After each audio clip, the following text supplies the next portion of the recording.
ॐ नमो भगवते वासुदेवाय। ॐ नमो भगवते वासुदेवाय।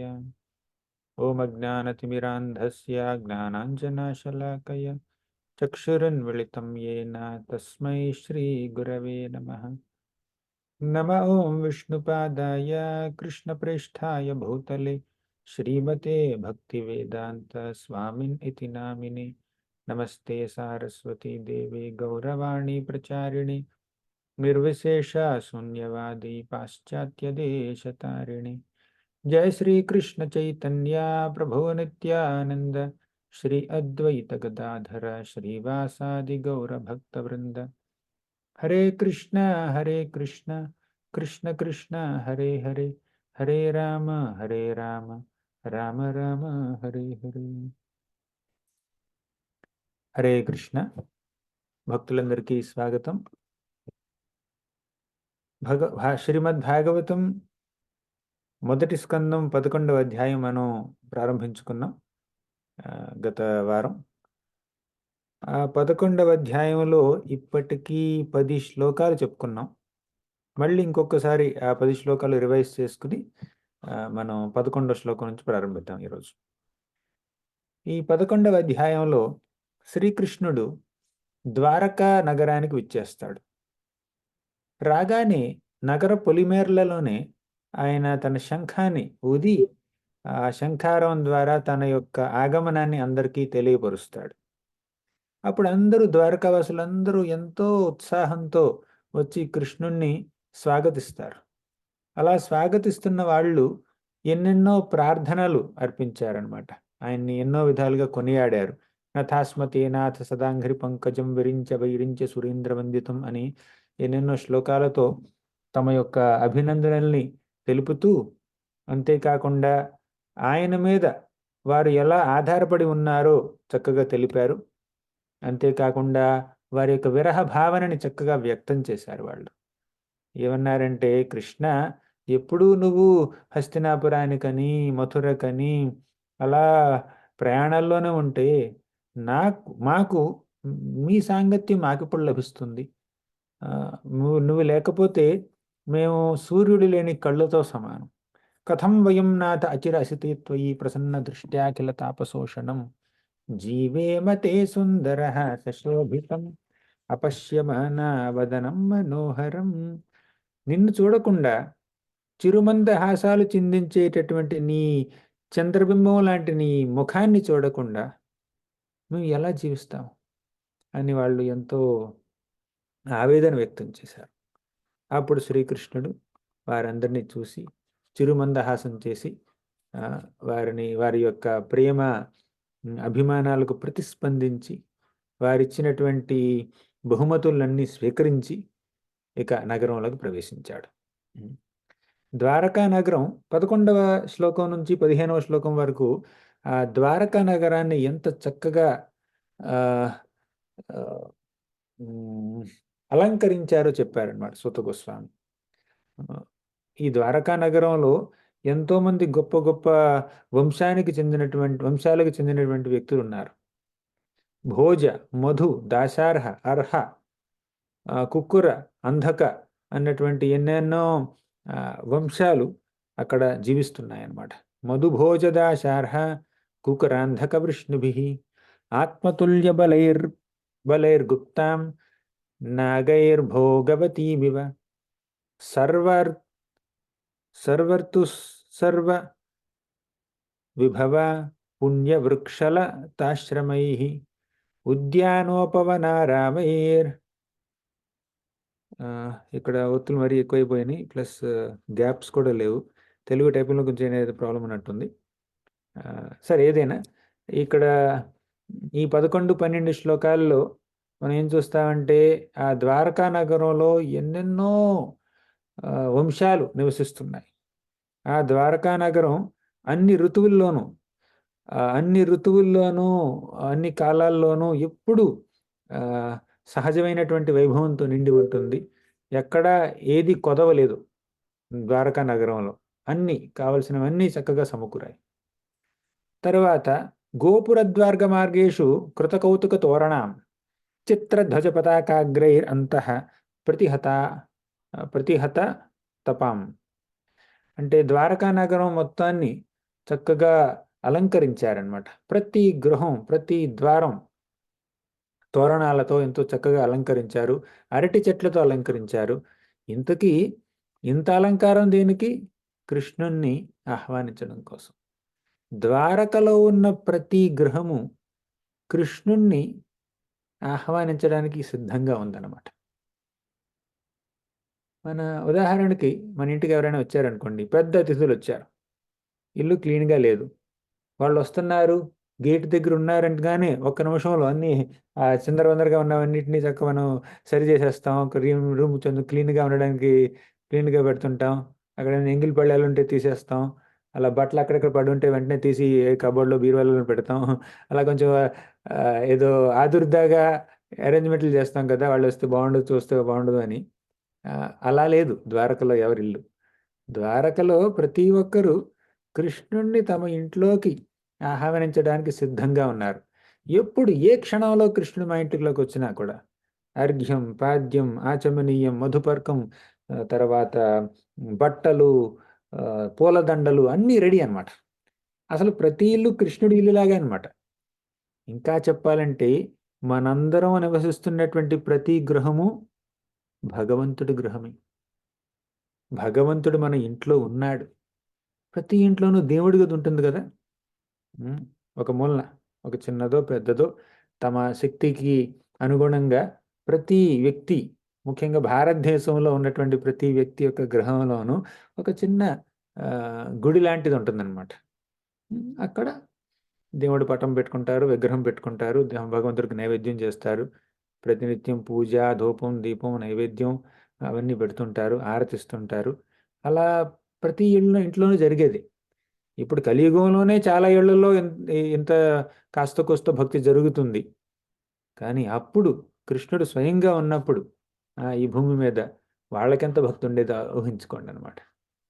తర్వాత కృష్ణుడిని ఆహ్వానం కోసం అందరూ ఫలాలు, పుష్పాలు, అక్షతలు అన్ని చోట్ల అలా చల్లి కృష్ణుణ్ణి ఆహ్వానించడానికి సిద్ధంగా ఉన్నారనమాట. ద్వారి గృహాణం చ దధ్యక్షతఫలేక్షుభిః అలంకృతా పూర్ణకుంభైర్బలిభిర్ధూపదీపకైః. ధూపం, దీపం, పూర్ణకుంభైర్ అంటే నిండుగా ఉన్నటువంటి బిందులు. తర్వాత దధి అక్షత ఫలేక్షుభిః పళ్ళు, ఫలాలు, తర్వాత పువ్వులు అన్నింటితో అంత పూజా సామాగ్రి మొత్తం రెడీగా ఉందన్నమాట. కృష్ణుడు అలా ఎవరింటికైనా అలా వచ్చాడంటే చాలు, వాళ్ళందరూ రెడీగా అన్నీ ఆఫర్ చేస్తారు ఆయనకి. అది. తర్వాత కృష్ణుడు ద్వారకా ధామానికి చేరాడన్న విషయం తెలుసుకుని కృష్ణుడి తండ్రి అయినటువంటి వసుదేవుడు, తర్వాత అక్రూరుడు, ఉగ్రసేనుడు, బలరాముడు, ప్రద్యుమ్న, చారుదేష్ణ, సాంబ ఇలా గొప్ప గొప్ప వాళ్ళందరూ కృష్ణుడి యొక్క తండ్రి, తాత, కొడుకులు, అన్నదమ్ములు అందరూ వచ్చారనమాట. నిశమ్య ప్రేష్ఠమాయాంతం వసుదేవో మహామనాః అక్రూరశ్చోగ్రసేనశ్చ రామశ్చాద్భుత విక్రమ. రామశ్చ అద్భుత విక్రమ అంటే బలరాముడికి ఎంతో మహాపరాక్రమం ఉంది. అంత పరాక్రమవంతుడైనటువంటి బలరాముడు, అక్రూరుడు, ఉగ్రసేనుడు, వసుదేవుడు వీళ్ళందరూ ప్రేమతో కృష్ణుని చూడడానికి వచ్చారు. తర్వాత ప్రద్యుమ్న, చారుదేష్ణ వీళ్ళందరూ అంటే కృష్ణుడి యొక్క బిడ్డలు, కొడుకులు వాళ్ళు వచ్చారు. సాంబ, జాంబవతి సుత. సాంబ అనేవాడు జాంబవతి యొక్క కొడుకు అనమాట. వీళ్ళందరూ వచ్చారు ఆయన్ని ఆహ్వానించడం కోసం, రిసీవ్ చేసుకోవడానికి వచ్చారనమాట. 18వ శ్లోకంలో ఏం చెప్తారంటే వారుణేంద్రం పురస్కృత్య బ్రాహ్మణై ససుమంగళై శంఖతూర్య నినాదేన బ్రహ్మ ఘోషేణ చాదృత. బ్రాహ్మణులందరూ వచ్చి వేదమంత్రాల్ని చక్కగా పఠించి కృష్ణుని ఆహ్వానించారు. చాలామంది శంఖారావం చేశారు. చాలామంది కృష్ణుణ్ణి అలా వాళ్ళ ఇళ్లలోకి ఆహ్వానించడానికి సంసిద్ధంగా ఉన్నారు. కొంతమంది ఏం చేస్తున్నారంటే ఈ వాయిద్యాలు ఉంటాయి చూడండి, సంగీత వాయిద్యాలు, సన్నాయి, తర్వాత కరతాళాలు, మృదంగాలు, తబలా ఇవన్నీ వాయిస్తున్నారనమాట కృష్ణుని ఆహ్వానించడం కోసం. అలా వందలాది ఆ, వ్యక్తులు వచ్చారు కృష్ణుణ్ణి ఆహ్వానించడం కోసం. అక్కడ దాసీ జనం కూడా ఉన్నారు. వాళ్ళందరూ వచ్చి ఉమ్, ధూపం, దీపం, తర్వాత చామర, విజన అవన్నీ వీచి ఆయనకి చక్కగా ఆహ్వానం పలుకుతున్నారు. తర్వాత నట నర్తక గంధర్వాః సూతమాగధవందినః గాయంతి చోత్తమ శ్లోక చరితాన్యద్భుతాని చ. నట నర్తక గంధర్వ, గంధర్వుల వంటి నటులు, నర్తకులు, కళాకారులు, తర్వాత సంగీత విద్వాంసులు, నాట్యగత్తెలు, వీళ్ళందరూ వచ్చి ఆయన్ని కొనియాడుతున్నారు. సూతమాగధవందివి అంటే ఇంతకుముందు రాజ్యాల్లో రాజుని కీర్తించడం కోసం, గొప్పవారిని కీర్తించడం కోసం చాలామంది గొప్ప గొప్ప గాయకులు ఉండేవాళ్ళు. కీర్తించడమే వారి యొక్క పని. వాళ్ళందరూ వచ్చారు కృష్ణుడిని కీర్తించడం కోసం. ఇంతకు వాళ్ళు చేసే కీర్తి ఏమిటి? గాయంతి చోత్తమ శ్లోక చరితాన్యద్భుతాని చ. గాయంతి చ ఉత్తమ శ్లోక, ఉత్తమ శ్లోకుడైనటువంటి కృష్ణుణ్ణి కీర్తిస్తున్నారు. ఆయన గుణగణాలని గానం చేస్తున్నారు. ఉత్తమ శ్లోక అంటే ఉత్తమమైనటువంటి శ్లోకాలలో కీర్తించేటటువంటి భగవంతుణ్ణి ఉత్తమ శ్లోక అంటుంటారు. ఆయనకు అదొక పేరు, ఉత్తమ శ్లోక అని. ఆయన గుణగణాలను వర్ణిస్తున్నారు. చరితాని అద్భుతాని ఆయన చరిత్ర అంతా ఎంతో అద్భుతం.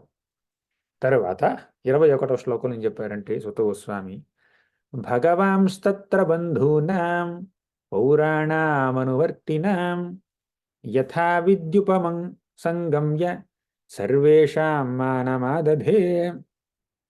21వ శ్లోకంలో ఏమన్నారంటే, భగవాంస్తత్ర బంధూనాం, శ్రీకృష్ణుడు తనని ఆహ్వానించడానికి వచ్చినటువంటి బంధువులందరినీ పలకరించాడు. పౌరాణం అనువర్తినాం, ఆ బంధువులతో పాటు పౌరులు కూడా ఉన్నారు వారి వెనకాలే. అనువర్తినాం, అందరూ వచ్చారనమాట కృష్ణుని రిసీవ్ చేసుకోవడం కోసం. యథా విద్యుపసంగమ్య, చాలా ఇంపార్టెంట్. యథావిధి ఉపసంగమ్య. యథావిధి అంటే ఎవరి ప్రేమకి ఎలా ప్రతిస్పందించాలో అలాగే ప్రతిస్పందించాలి. యథావిధి అంటే అనుగుణంగా, వారి ప్రేమకు అనుగుణంగా ప్రతిస్పందించడం అనమాట. ఒక చిన్న బాలుడో బాలికో వచ్చి కృష్ణుడి చేతిలో ఒక పువ్వు పెట్టారనుకోండి, కృష్ణుడు ఏం చేయాలి? చక్కగా తల మీద తన చేయి పెట్టి ఆశీర్వదించాలి అభయస్తంతో. అవునా? ఒక పెద్దవాడో లేకపోతే బ్రాహ్మణుడో వచ్చి కృష్ణుడికి ఇంకేదో వేదమంత్రాలు ఆశీర్వచన పలుకులు చేశాడు అనుకోండి, అప్పుడు కృష్ణుడు ఏం చేయాలి? వంగి నమస్కారం పెట్టాలి. ఇంకా పెద్దవాళ్ళు వచ్చారు, సపోజ్ తల్లిదండ్రులు వచ్చారు, ఉగ్రసేన మహారాజు వచ్చాడు, కృష్ణుడు పాదాభివందనం చేయాలి. అవునా? ఒక బాలుడు వస్తే ఆ బాలుడికి పాదాభివందనం చేయరు కదా. ఒక బ్రాహ్మణుడు, ఉగ్రసేన మహారాజు వచ్చాడు, వస్తే కృష్ణుడు నేను నిన్ను ఆశీర్వదిస్తున్నాను అనడు కదా. అంటే ఎవరి ప్రేమకి ఎలా ప్రతిస్పందించాలో అలాగే ప్రతిస్పందించాడు. బంధువులు, మిత్రులు, సమకాలీనుకులు వస్తే వారిని ఆలింగనం చేసుకుంటారు. తమకన్నా చిన్నవారు వస్తే ఆశీర్వదిస్తారు, తమకన్నా పెద్దవారు వస్తే నమస్కారం చేస్తారు. ఎవరి ప్రేమకు ఎలా ప్రతిస్పందించాలో, ఎవరిని ఎలా గౌరవించాలో అదొక ఆర్ట్ అనమాట. అందుకే యథావిధి అన్నారు. యథావిధి ఉపసంగమ్య సర్వేషాం మానమాదధి, అందరికీ గౌరవాన్ని ఇచ్చాడు. ఎవరికి ఎటువంటి గౌరవాన్ని ఇవ్వాలో అటువంటి గౌరవాన్ని ఇవ్వాలన్నమాట. అది కృష్ణుడి యొక్క గొప్పతనం. 22వ శ్లోకంలో ఏమన్నారంటే, ప్రహ్వాభివాదనాక్లేశ తరస్పర్శ స్మితేక్షణై ఆశ్వాస్య చాశ్వపాకేభ్యో వరైశ్చాభిమతైర్విభు. ప్రహ్వాభి వందనాశ్లేష, వందనాల్ని సమర్పిస్తున్నాడు కృష్ణుడు. వారు వందనాలు సమర్పిస్తుంటే స్వీకరిస్తున్నాడు కూడా ఆయన. ఏ విధంగా చూడండి, కరస్పర్శ. కరస్పర్శ అంటే చేతిని తాకడం. ఎవరైనా వచ్చారనుకోండి, వాళ్ళ చేతిని ఎలా తాకి వారి చేతుల్ని మన చేతుల్లో తీసుకుని మనం ప్రేమతో ఆహా వచ్చావా అని చెప్పి అభినందించాలి. ఇప్పుడు కొత్తగా ఈ కాలంలో షేక్ హ్యాండ్ ఇస్తారనమాట. Shake hand, how do you do, అలాంటి షేక్ హ్యాండ్ ఇస్తుంటారు. అప్పట్లో షేక్ హ్యాండ్ అంటే కరస్పర్శ, చేతులు పట్టుకోవడం. ఇదంతా ఏమిటంటే ఈ ఈ ప్రేమని వ్యక్తం చేసేటటువంటి, మర్యాదని వ్యక్తం చేసేటటువంటి యాక్షన్స్ అన్నమాట ఇవన్నీ, చర్యలు. ఇలా ఎవరైనా కరస్పర్శ చేస్తే ఆహా ప్రేమిస్తున్నట్టు, స్నేహం చూపిస్తున్నట్టు అనమాట. కరస్పర్శ. తర్వాత స్మిత అంటే మందహాసం చేయడం, నవ్వడం చూసి. నవ్వడం అంటే ఎగతాళిగా నవ్వడం కాదు, చిరుమందహాసం చేయడం అనమాట, గ్రీటింగ్ అనమాట, అది వెల్కమ్, స్వాగతించే విధంగా నవ్వడం. ఈ క్షణై చూడడం వారిని, చూపుల ద్వారా, నవ్వుల ద్వారా, కరస్పర్శ ద్వారా వారందరినీ ఆయన అభినందించాడు, స్వాగతించాడు, వారి ప్రేమకి ప్రతిస్పందించాడు. ఆశ్వాస్య చాశ్వపాకేభ్యో వరైశ్చాభిమతైర్విభు. ఈ విధంగా వారికి అభినందనలని తెలియజేశాడు కృష్ణుడు.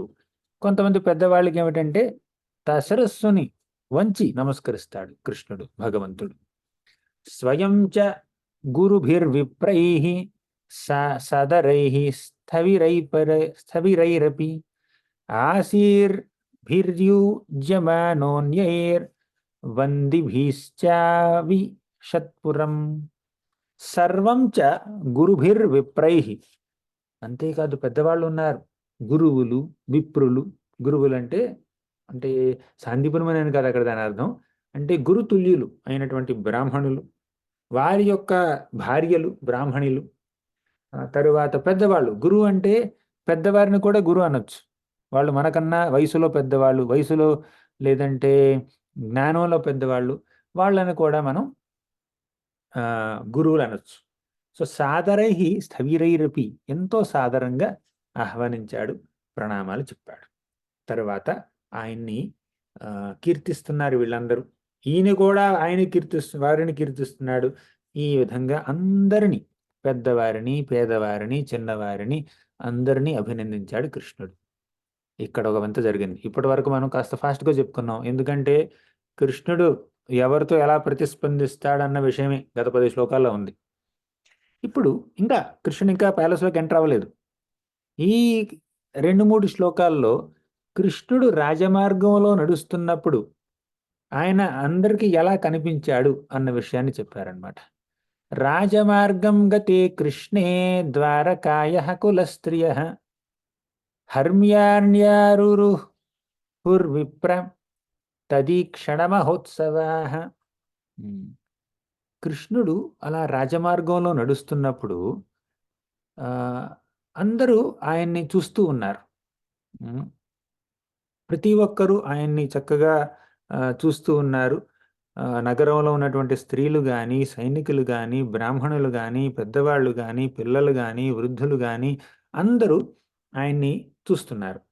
తదీక్షణ మహోత్సవాః. ఆయన్ని చూడడమే ఒక మహా ఉత్సవం. ఉత్సవం అంటే పండుగ, మహోత్సవం అంటే చాలా పెద్ద పండుగ. తదీక్షణ మహోత్సవం అంటే కృష్ణుడు ద్వారకలో రాజమార్గంలో అలా నడుస్తూ ఉంటే ఆయన్ని చూడడమే ఒక మహా ఉత్సవం. రాజమార్గం గతే కృష్ణి ద్వారకాయః కులస్త్రియః.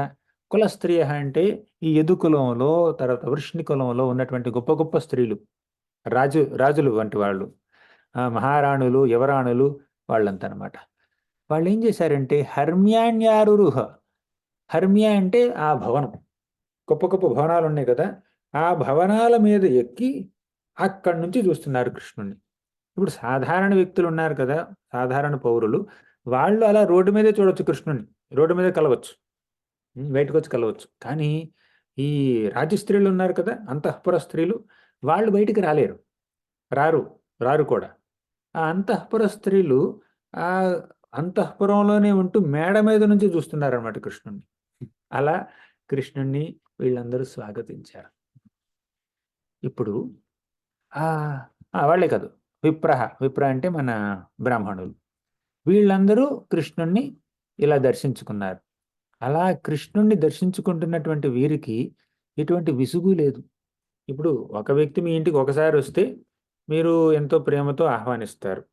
2 సార్లు వస్తే, 10 సార్లు వస్తే, 20 సార్లు వస్తే అదే ఉత్సాహంతో వారిని ఆహ్వానిస్తారా చెప్పండి? కొన్నిసార్లు అలా జరగకపోవచ్చు. కానీ మంచి ప్రేమ, ఆప్యాయత, అనురాగం ఉంటే అప్పుడు పదే పదే వచ్చినా కూడా ఆహ్వానించవచ్చు. కానీ అంత ప్రేమ లేదనుకోండి, ఒకటి 2 సార్లు చూడగానే బోర్ కొడుతుంది, విసుగొస్తుంది. అరే! ఎందుకు మళ్ళీ మళ్ళీ వస్తున్నాడు అని అనిపిస్తుంది. సరే అలా అనిపించకపోయినా కూడా ప్రత్యేకించి స్వాగతించం మనం. వచ్చావారా కూర్చో అంటాం. కానీ కానీ వాళ్ళ మీద ఎంతో ప్రేమ అనురాగం ఉందనుకోండి, వాళ్ళు ఇంట్లోకి రాకముందు మనం పరిగెత్తుకుంటూ బయటికి వెళ్తాం. బయటికి వెళ్ళి గేట్ దగ్గర నుంచే ఆహ్వానిస్తాం. ఇంకా కాదంటే వాళ్ళ ఇంటికి వెళ్ళి వాళ్ళు అక్కడి నుంచి తీసుకొస్తాం అనమాట. నేనొచ్చి పికప్ చేసుకుంటాను నిన్నంటాం. అంటే మనకి ఎవరితో ఎంత సంబంధం, ఎంత ప్రేమ ఉందో దాని ప్రకారం మన ప్రతిస్పందన ఉంటుంది.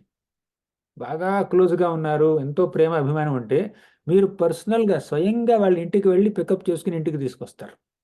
అన్నీ అమరుస్తారు. లేదంటే గూగుల్ లొకేషన్ పంపిస్తారు. ఇది మా లొకేషన్ వచ్చేసేయి అంటారు. సరే ఇంటికొచ్చిన తర్వాత గేట్ దగ్గర నుంచి రిసీవ్ చేసుకుంటారు కొంతమంది. ఇంకొంతమంది ఏం చేస్తారు, తలుపు కొట్టేదాకా ఆగుతారనమాట. సరే తలుపు కొట్టిన తర్వాత తలుపు తీసేసి "రా వచ్చి కూర్చో" అంటారు. అలా అంటే మనకి ఎంత ప్రేమ ఉంటే అంత దాని ప్రకారం మనం ప్రతిస్పందిస్తూ ఉంటాం అనమాట. కానీ కృష్ణుడిని ఎంత చూసినా తనివి తీరదే. అందుకే వీళ్ళేమంటున్నారంటే, నిత్యం నిరీక్షమాణానాం యదపి ద్వారకౌకసాం న వితృప్యంతి హిదృశః శ్రియో ధామాంగమచ్యుతం. నిత్యం నిరీక్షమాణానాం యదపి ద్వారకౌకసం న వితృప్యంతి హిదృశః శ్రియో ధామాంగమచ్యుతం. ఇది వినండి, చాలా ముఖ్యమైనటువంటి శ్లోకం. అన్ని శ్లోకాలు ముఖ్యమైనవే. కానీ కొన్ని శ్లోకాలు రత్నాల్లా. ఇప్పుడు బంగారం ఉంది, బంగారు రింగ్ ఉంది. మొత్తం బంగారమే, సాలిడ్ గోల్డ్. కాకపోతే అక్కడ రత్నాలు పొదగబడి ఉంటే, కొన్ని చోట్ల ఏమిటంటే దానికి ఎక్స్ట్రా కార్వింగ్ ఉంటదనమాట. చక్కగా చెక్కుతారు. ఇక్కడేమో ప్లెయిన్ బంగారం ఉంటది ఒక పక్క, అక్కడేమో చెక్కిన బంగారం ఉంటుందనమాట. దాని మీద అది మీకు ఎక్కువ అట్రాక్టివ్‌గా ఉంటుంది. అవునా? హల్వా ఉంది, మొత్తం తీయగానే ఉంటది హల్వా. కానీ హల్వాలో ఒక స్పూన్ తీసుకుంటే అందులో డ్రై ఫ్రూట్స్ ఉన్నాయనుకోండి, జీడిపప్పో, కిస్మిసో, బాదామో ఉన్నాయనుకోండి, అప్పుడు ఆ ఒక్క స్పూను, ఆ ముద్ద ఎక్కువ టేస్టీగా ఉంటుంది. అవునా? అదే విధంగా భాగవతం మొత్తం తీయగానే ఉంటుంది. కానీ కొన్ని కొన్ని శ్లోకాలుంటాయి. కొన్ని కొన్ని పదాలుంటాయి. అందులో కొంచెం ఎక్స్‌ట్రా స్వీట్‌నెస్ ఉంటుందనమాట. కానీ మరింత మాధుర్యంగా ఉంటాయి. అటువంటి మధురమైనటువంటి శ్లోకాల్లో ఇదొకటి. నిత్యం నిరీక్షమాణానాం యదపి ద్వారకౌకసాం న వితృప్యంతి హిదృశః శ్రియో ధామాంగమచ్యుతం. నిత్యం అంటే ఎల్లప్పుడు. నిరీక్షమాణానాం, ఇక్కడ స్పెల్లింగ్ మిస్టేక్ వచ్చింది, పట్టించుకోకండి. నిత్యం నిరీక్షమాణానం అంటే ప్రతిరోజు వీళ్ళు చూస్తూనే ఉన్నారు. యదపి ద్వారకౌకసాం, ద్వారకలో ఉన్నటువంటి పౌరులు ప్రతినిత్యం కృష్ణుడిని చూస్తూనే ఉన్నారు, దర్శనం చేసుకుంటూనే ఉన్నారు. అంటే ఆయన అప్పుడప్పుడు బయటికి హస్తినాపురానికో, తర్వాత వృందావనానికో వెళ్తే తప్ప ఆయన ద్వారకలో ఉన్నంత కాలం ప్రతినిత్యం ఆయన చూస్తూనే ఉన్నారు. అయినప్పటికీ న వితృప్యంతి హిదృశః, వారి కళ్ళు సంతృప్తిని పొందలేదు. వారి కళ్ళకి ఇంకా, ఇంకా ఇంకా చూడాలనే అనిపిస్తుంది. మళ్ళీ ఒకసారి చూద్దాం, మళ్ళీ ఒకసారి చూద్దాం, దర్శనం తీసుకుందాం, ఇంకొకసారి దర్శనం చేసుకుందాం. బాలాజీ దగ్గరికెళ్లారు, తిరుపతి బాలాజీ దగ్గరికి వెళ్లారు మీరు. ఎలాగో దర్శనం అయింది. ఆ! క్యూలో నిలబడి, ఓ 10 గంటలు క్యూలో నిలబడి దర్శనం తీసుకున్నారనుకోండి. గబుక్కున ఎవరో పూజారొచ్చి ఇంకో దర్శనం ఉంది, 3 గంటల్లోనే లభిస్తుంది, వస్తారా? అంటే వెళ్తాం కదా మనం. అవకాశాన్ని ఎందుకు విడిచిపెట్టాలి? అలా మనం పునర్దర్శన ప్రాప్తిరస్తు అంటుంటారక్కడ. అలాగే మన ద్వారకావాసులు కూడా ప్రతినిత్యం కృష్ణుని చూస్తున్నా ఇంకా తనివి తీరలేదు వాళ్ళకి. ఎందుకంటే శ్రియోధామాంగమచ్యుతం. శ్రియ అంటే అందం. ధామ అంటే ఆ అందానికే ధామం, అందాలకి నెలకొలువు. అంగ అంటే ఆయన యొక్క శరీరం. ఎవరి శరీరం? అచ్యుతుడి యొక్క శరీరం. అచ్యుతుడు అయినటువంటి కృష్ణుడి యొక్క శరీరం, ఆయన యొక్క మేను, దేహం అన్ని అందాలకు నెలకొలువు. అందుకే ఆయన్ని ఎంత చూసినా తనివి తీరదు. శ్రేయోధామాంగమచ్యుతం అన్నారు. ఎంత చూసినా కూడా తనివి తీరదే, అంత అందం ఉంది. ఈ ప్రపంచంలో చాలా అందం ఉంటుంది. ఎన్నెన్నో అందాలున్నాయి. చెట్లు, చేమలు, పువ్వులు. పొద్దున నన్ను ఇక్కడ ఈ లండన్‌లో, ఇక్కడ భక్తి వేదాంత మేనర్‌లో ఉన్నానిప్పుడు. అక్కడ నన్ను ఒక డివోటీ టూర్‌కి తీసుకెళ్లారనమాట. చుట్టుపక్కల ఏమేమి చూడాలని చెప్పి. అక్కడ గార్డెన్ ఉంది, ప్రభుపాదుల వారి రూమ్ ఉంది, తర్వాత గోశాల ఉంది, చాలా చాలా ఉన్నాయి. కానీ నాకు ముఖ్యంగా అందంగా కనిపించినవి ఏమిటంటే పువ్వులు. రకరకాల పువ్వులు, రంగురంగుల పువ్వులు. చక్కగా దేవుడికి అర్పించుకోవచ్చనమాట. అన్ని రకాల రంగులున్నాయి ఇక్కడ ఒక మాటలో చెప్పాలంటే. ఇప్పుడు కిటికీల నుంచి కనిపిస్తున్నాయి నాకు. అంటే ఈ ప్రపంచంలో ఎన్నెన్నో అందాలున్నాయి. అది మీరు భారతదేశంలో తీసుకోండి, అమెరికాలో తీసుకోండి, ఆస్ట్రేలియాలో తీసుకోండి, లండన్‌లో తీసుకోండి, రష్యాలో తీసుకోండి. ఎక్కడికెళ్ళినా కూడా కాస్తో కూస్తో అందం కనిపిస్తుంది. నది అందంగా ఉంటుంది. సముద్రం అందంగా ఉంటుంది. సూర్యోదయం అందంగా ఉంటుంది. సూర్యాస్తమయం అందంగా ఉంటుంది. కొండలు, కోనలు, చెరువులు, పక్షులు, పువ్వులు, మొక్కలు, పంటలు, మనుషులు చాలామంది అందంగా ఉంటుంటారు. అది భూలోకం పని. భూలోకం సంగతి. స్వర్గలోకానికి వెళ్తే దీనికి ఒక 1000 రెట్లు అందాలుంటాయి అక్కడ. ఇంకా పైన బ్రహ్మలోకాలు, ఊర్ధ్వలోకాలకు వెళ్తే అక్కడ ఎన్నెన్నో అందాలుంటాయి. ఆ అందాలన్నీ ఒక బ్రహ్మాండంలోనే ఉన్నాయి. అలా ఎన్ని బ్రహ్మాండాలున్నాయి? అనంతకోటి బ్రహ్మాండాలున్నాయి. ఈ అనంతకోటి బ్రహ్మాండాలు భౌతిక జగత్తులో ఉన్నాయి. ఈ అనంతకోటి బ్రహ్మాండాల్లో ఉన్నటువంటి అందాలన్నీ ఎక్కడి నుంచొచ్చాయి? మహావిష్ణువు యొక్క శ్వేతరంధ్రాల్లో నుంచొచ్చాయి. అవునా? ఇదంతా భౌతిక జగత్తే. కానీ ఈ భౌతిక జగత్తుకి 3 రెట్లు ఎక్కువుంది ఆధ్యాత్మిక జగత్తు. ఇక్కడ ఎలా అయితే భూలోకం, భౌరలోకం, స్వరలోకం, మహాలోకం, తపోలోకం ఇవన్నీ ఉంటాయో, పైన ఎన్నెన్నో లక్షల కొలది వైకుంఠ లోకాలుంటాయి. ఇక్కడ అందానికే మనం మైమరిచిపోతూ ఉంటే, అక్కడ అందాన్ని తట్టుకోగలమా చెప్పండి? అక్కడ ఎంతో అందం. ఈ అందాలన్నీ ఎక్కడి నుంచొచ్చాయి? భగవంతుడు, శ్రీకృష్ణుడి దగ్గర నుంచొచ్చాయి. ఏమన్నాడంటే ఆయన భగవద్గీతలో, అహం సర్వస్య ప్రభవో మత్తః సర్వం ప్రవర్తతే అన్నాడు. నేనే అంతటా వ్యాపించి ఉన్నాను. ఈ ప్రపంచంలో ఉన్నటువంటి అందాలైనా ఏదైనా నా నుంచే ఉద్భవిస్తున్నాయి. అహం సర్వస్య ప్రభవో మత్తః సర్వం ప్రవర్తతే. నేను లేకుండా ఏదీ ఉండదు. అన్నింటికీ ఆధారభూతుణ్ణి నేనే అని కృష్ణుడు అన్నాడు కదా భాగవతంలో. అంతేకాదు, యద్యద్విభూతి మత్సత్వం శ్రీమధూర్జితమేవ తత్తదేవావగచ్చత్వం మమ తేజోంశ సంభవం అన్నాడా? మీరు ఈ సృష్టిలో ఏం చూసినా కూడా అందమైనటువంటివి, గొప్పవాటివి, గొప్ప విషయాలు, గొప్ప వస్తువులు కానీ, గొప్ప వ్యక్తులు కానీ ఏం చూసినా కూడా మమ తేజ అంశ సంభవం, భగవంతుడు కృష్ణుడి యొక్క తేజస్సులో ఒక చిన్న అంశ మాత్రమే. మమ తేజోంశ సంభవం, కేవలం ఆయన యొక్క చిన్న అంశ నుంచి ఇంత అందం, ఇంత గొప్పతనం, ఇంత వైభవం ఉద్భవిస్తుంటే ఆయన నిజమైన తేజస్సు, పూర్తి తేజస్సుని ఎవరైనా తట్టుకోగలరా? చూడగలరా?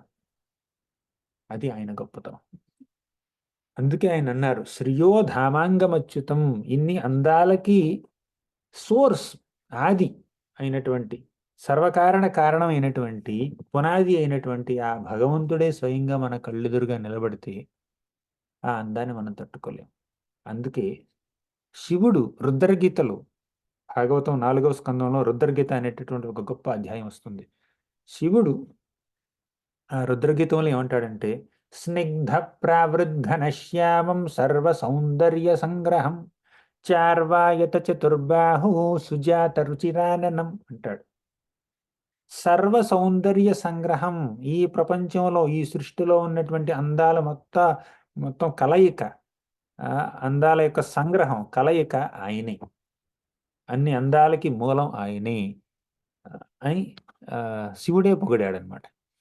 ఇప్పుడు అటువంటి కృష్ణుడు ద్వారకా నగరంలో అలా నడుస్తూ వెళ్తున్నాడు.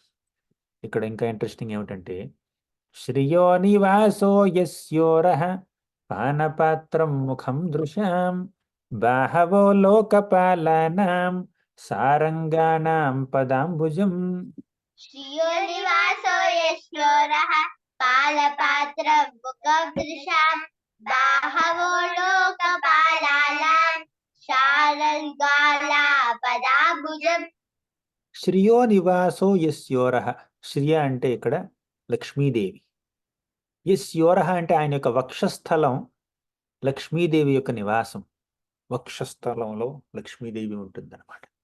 అది శ్రీ లక్ష్మి యొక్క నెలకలు. పానపాత్రం ముఖం దృశాం 2. ఆయన ముఖం ఎంత అందంగా ఉంటుందంటే, ఆ ముఖాన్ని ఒక పాత్రగా పోల్చారనమాట. పానపాత్రం. మీకెవరైనా ఎవరికైనా మీకు ఎవరైనా పాయసం ఇచ్చారనుకోండి. ఆ పాయసాన్ని తాగడానికి ఒక పాత్ర కావాలి కదా! చేతిలో నింపుకొని తాగలేరు కదా పాయసం. వేడిగా ఉంటుంది. ఇంకేమైనా ఉంటుంది. సో, మీకొక పాత్ర కావాలి. ఆ పాత్ర నిండా పాయసం పోశారు. అప్పుడు మీరు తాగగలరు. పాయసం బదులు అందాన్ని తాగాలనుకోండి, అందాన్ని ఎలా తాగుతారు? పాయసం నోటితో తాగుతారు. ఒక పాత్రలో వేసుకొని. అందాన్ని ఎలా తాగుతారు? కళ్ళతో తాగాలి అందాన్ని. హ్మ్. కళ్ళతో అందాన్ని తాగాలంటే ఒక పాత్ర కావాలి కదా! ఆ అందం అంతా ఎక్కడుంది ఇప్పుడు? ఆ పాత్రలో ఉంది. ఏమిటా పాత్ర? కృష్ణుడి యొక్క ముఖం. శ్రీకృష్ణుడి యొక్క చంద్రబింబం లాంటి ముఖమే ఒక పాత్ర. ఆ పాత్ర నిండా అందం ఉందన్నమాట. ఎలా అయితే ఒక సాధారణ పాత్ర నిండా పాయసం ఉంటుందో, తీయని పాయసం ఉంటుందో, కృష్ణుడి ముఖం నిండా అందం ఉందన్నమాట. మీకు కళ్ళతో అందాన్ని తాగాలి, ఆస్వాదించాలి అనుకుంటే కృష్ణుడి ముఖం చూడండి సరిపోతుంది. కృష్ణుడి ముఖం లేనిదే మీరు అందాన్ని తాగలేరు. అందుకే పానపాత్రం ముఖం దృశ్యాం అన్నారు. బాహవో లోకపాలానాం, ఆయన బాహువులు, చేతులు లోకపాలవులు అంటే దేవతలు ఉన్నారు కదా! అన్ని లోకాల్ని పరిపాలించేటటువంటి దేవతలు ఇంద్ర, చంద్ర, వరుణ, వాయు వీళ్ళందరూ. వాళ్ళకి శక్తిని ప్రసాదించేది ఆయన బాహువులు. సారంగాణాం పదాంబుజం. తరువాత ఆయన పాదాలు సారంగా అంటే సారాన్ని గ్రహించేటటువంటి సారగ్రాహులైనటువంటి భక్తులకి అభయాన్ని ఇచ్చేటటువంటి శరణు ఇచ్చేటటువంటి పాదాలన్నమాట ఆయనవి. ఈ విధంగా కృష్ణుడి యొక్క పాదాలని, బాహువుల్ని, చేతుల్ని, కాళ్ళని, ముఖాన్ని, ఆయన వక్షస్థలాన్ని చక్కగా వర్ణించారనమాట. కింద నుంచి పైకి వస్తున్నారు, పై నుంచి కిందకు వస్తున్నారనమాట. వక్షస్థలంలో శ్రీదేవి ఉంటుంది, అంటే లక్ష్మీదేవి ఉంటుంది. ముఖంలో అందమంతా ఉంటుంది. కాళ్ళ దగ్గర భక్తులు ఉంటారు. తర్వాత చేతుల్లో దేవతలు ఉంటారు. ఇది ఆయన యొక్క గొప్పతనం. తర్వాత సీతాతపత్ర విజనైరుపస్కృత ప్రసూనవర్షైరభివర్షిత పథి పిశంగవాస వనమాలయా బభౌ ఘనో యథార్కోడుపచాప వైద్యుతై సీతాతపత్ర విజనైరుపస్కృత. ఇక్కడ గమ్మత్తైనటువంటి ఒక పోలిక ఉంటుంది. ఏమిటా పోలిక? కృష్ణుడు ద్వారకలో అలా నడుస్తూ వెళ్తుంటే ఎలా ఉందంటే 2 చంద్రుళ్ళు, 1 సూర్యుడు, 2 ఇంద్రధనుస్సులు, ఒక మేఘం, ఎన్నెన్నో స్టార్స్ అంటే నక్షత్రాలు, తరువాత లైటనింగ్ ఏమంటారు, మెరుపు, అన్నీ కలిసి వచ్చినట్టుందనమాట. మీరు ఎప్పుడైనా మబ్బుల్ని, మెరుపుని, సూర్యుణ్ణి, చంద్రుణ్ణి, ఇంద్రధనుస్సుని కలిపి చూసారా? చుక్కల్ని అన్ని కలిపి చూసారా? చూడలేదు కదా. కానీ ద్వారకావాసులు చూశారనమాట. చూద్దాం ఎలా అని. కృష్ణుడి యొక్క ఆ మేని ఛాయ మేఘం, కృష్ణుడు చేసుకున్నటువంటి పట్టు పీతాంబరం, ఆయన ధరించినటువంటి పట్టు పీతాంబరం మెరుపుతో సమానం. ఆయన మెడలో ఉన్నటువంటి ఈ దండ ఉంది చూడండి, పూలమాల, రంగురంగుల పువ్వులతో చేసినటువంటి పూలమాల. ఆ పూలమాల 2 ఇంద్రధనుస్సులతో సమానం. ఇంకా చెప్పాలంటే సరే 2 ఇంద్రధనుస్సులు. తరువాత ఆయన తల మీద ఉన్నటువంటి గొడుగు ఉంది చూడండి తెల్లగా, అది సూర్యుడితో సమానం. తర్వాత ఈ 2 భక్తులు ఆయనకి చామర వీస్తున్నారు చూడండి, ఆ 2 చంద్రుడితో సమానం. 2 చంద్రులు ఉన్నారు అక్కడ. తర్వాత ఈ ద్వారకావాసులందరూ ఆయన మీద పువ్వుల వర్షం కురిపిస్తున్నారు. ఆ పువ్వులన్నీ దేంతో సమానం? చుక్కలతో సమానం. ఇప్పుడు అర్థమైందా? మేఘం, మెరుపు, ఇంద్రధనుస్సు, చుక్కలు, చంద్రుడు, సూర్యుడు 6 కలిసి వచ్చారనమాట అక్కడ. అలా ఉంది కృష్ణుడి యొక్క దర్శనం, కృష్ణ దర్శనం. ఈ విధంగా కృష్ణుడు తన యొక్క ఇంట్లోకి ప్రవేశించాడు. ఇంట్లోకి వెళ్ళగానే దేవకీదేవి వచ్చింది, తల్లి. కృష్ణుడు వెంటనే తల్లి పాదాలకు నమస్కరించాడు. ఆ తరువాత కృష్ణుడు తల్లి యొక్క సపత్నులు ఉన్నారు చూడండి, దేవకీ మాతకి 17 మంది సపత్నులు ఉన్నారు. అంటే వసుదేవుడికి 18 మంది భార్యలు ఉన్నారు. అందులో దేవకి మాత ఒకటి. వీళ్ళందరికీ నమస్కరించాడు. అంటే ఒక బిడ్డ తల్లిని గాని, తల్లితో సమానంగా ఉన్నటువంటి ఇతర స్త్రీలను గాని ఎలా గౌరవించాలి అన్న విషయాన్ని మనందరికీ తన యొక్క ఆచరణ ద్వారా నేర్పించాడు కృష్ణుడు. అలా తల్లికి నమస్కరించాడు, తర్వాత తండ్రికి నమస్కరించాడు, తర్వాత ఆయన ఇంట్లోకి వెళ్ళాడనమాట. ఆయన ఇల్లు అంటే ఆయనకి 16,108 మంది భవనాలు ఉన్నాయి. ఎందుకంటే 16,108 మంది భార్యలు కదా. కృష్ణుడు ఎలా వెళ్తాడు? ఆయన 16,108 మంది 108 రూపాల్లో అన్ని భవనాల్లోకి వెళ్తాడనమాట. ప్రతి భవనంలో తన యొక్క భార్యని కలుస్తాడు, బిడ్డల్ని కలుస్తాడు. ముందుగా ఈ భార్యలు ఏం చేశారంటే కృష్ణుని చూశారు, చాలా కాలం తర్వాత చూశారు. అందరినీ కలిసిన తర్వాత చివరిగా భార్యను కలుస్తాడనమాట కృష్ణుడు. అప్పుడు ఈ భార్యలందరూ కృష్ణుని చూడగానే వెంటనే వచ్చి నమస్కరించలేదు, ఆలింగనం చేసుకోలేదు. వాళ్ళు అలా సిగ్గుతో అలా నిలబడి ఉన్నారు. నిలబడి ఏం చేశారంటే కళ్ళతోనే ఆ కృష్ణుడి యొక్క దివ్యమంగళ విగ్రహాన్ని తమ హృదయాల్లోకి స్వీకరించుకున్నారు. ముందుగా హృదయంలో ఆయన నెలకొల్పుకుని అక్కడే ఆయన ఆలింగనం చేసుకున్నారు. ఆ తర్వాత కళ్ళతో ఆలింగనం చేసుకున్నారు. ఆ తర్వాత తమ బిడ్డల్ని పంపించారు. ఆ బిడ్డలు వెళ్ళి కృష్ణుని ఆలింగనం చేసుకుంటే తల్లులు సంతోషించారనమాట. ఈ విధంగా 3 రకాలుగా కృష్ణుణ్ణి వాళ్ళందరూ, ఈ రాణులందరూ ఆలింగనం చేసుకున్నారు. అది సిగ్గుతో ముఖమును కప్పుకొని బిడియంగా చూశారన్నమాట వాళ్ళంతా. తర్వాత ఈ ఆలింగనం గురించి ముందే చెప్పేసాను నేను. 33 చాలా ఇంపార్టెంట్ శ్లోకం. యద్యప్యసౌ పార్శ్వగతో రహోగతః తథాపి తస్యాంఘ్రియుగం నవం నవం పదే పదే కా విరమేత తత్పదాత్ చలాపి యశ్రీర్న జహాతి కర్హిచిత్. యద్యప్యసౌ పార్శ్వగతో రహోగతః. ఈ స్త్రీలందరూ కృష్ణుడి యొక్క 16,108 మంది భార్యలు, రాణులందరూ కృష్ణుడిని ఎంతో గాఢంగా ప్రేమిస్తున్నారు. ఆయన సాన్నిహిత్యం వారికి దొరికింది. పార్శ్వగతో అంటే చాలా సన్నిహితంగా ఉన్నారనమాట. అంటే వాళ్ళందరినీ పబ్లిక్గా కలుసుకున్నాడు కృష్ణుడు.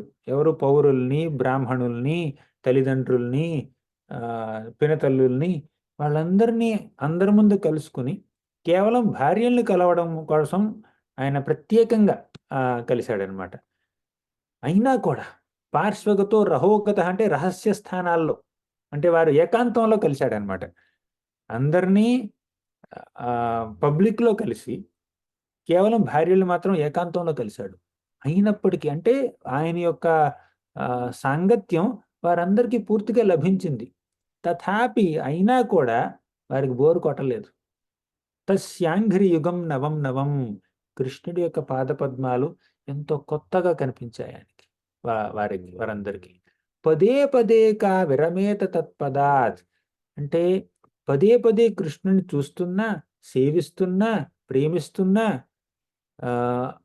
ఆయన సేవ పట్ల ఎటువంటి విసుగు చూపించలేదు వాళ్ళు. ఎప్పుడు విసుక్కోరనమాట వాళ్ళు. చలాపి యశ్రీ నజహాతి కర్హిచిత్. సాధారణంగా లక్ష్మీదేవి ఎంతో చంచలమైనది అని అంటుంటూ ఉంటారు. ఎంతో చంచలంగా ఉండేటటువంటి ఆ లక్ష్మీదేవి కూడా అచంచలంగా కృష్ణుడి పాదాలనే పట్టుకుని ఆవిడ ఆయనకి సేవిస్తుందన్నమాట. అందుకే అన్నారు కపిల మహాముని, జానుద్వయం జల జలోచనయా జనన్యా లక్ష్మ్యాఖిలస్య సురవందితయా విధాతు ఊర్వోర్నిధాయ కరపల్లవరోచిషాయత్ సంలాలితం హృది విభోరభవస్య కుర్యాత్. జానుద్వయం జలజలోచనయా జనన్య.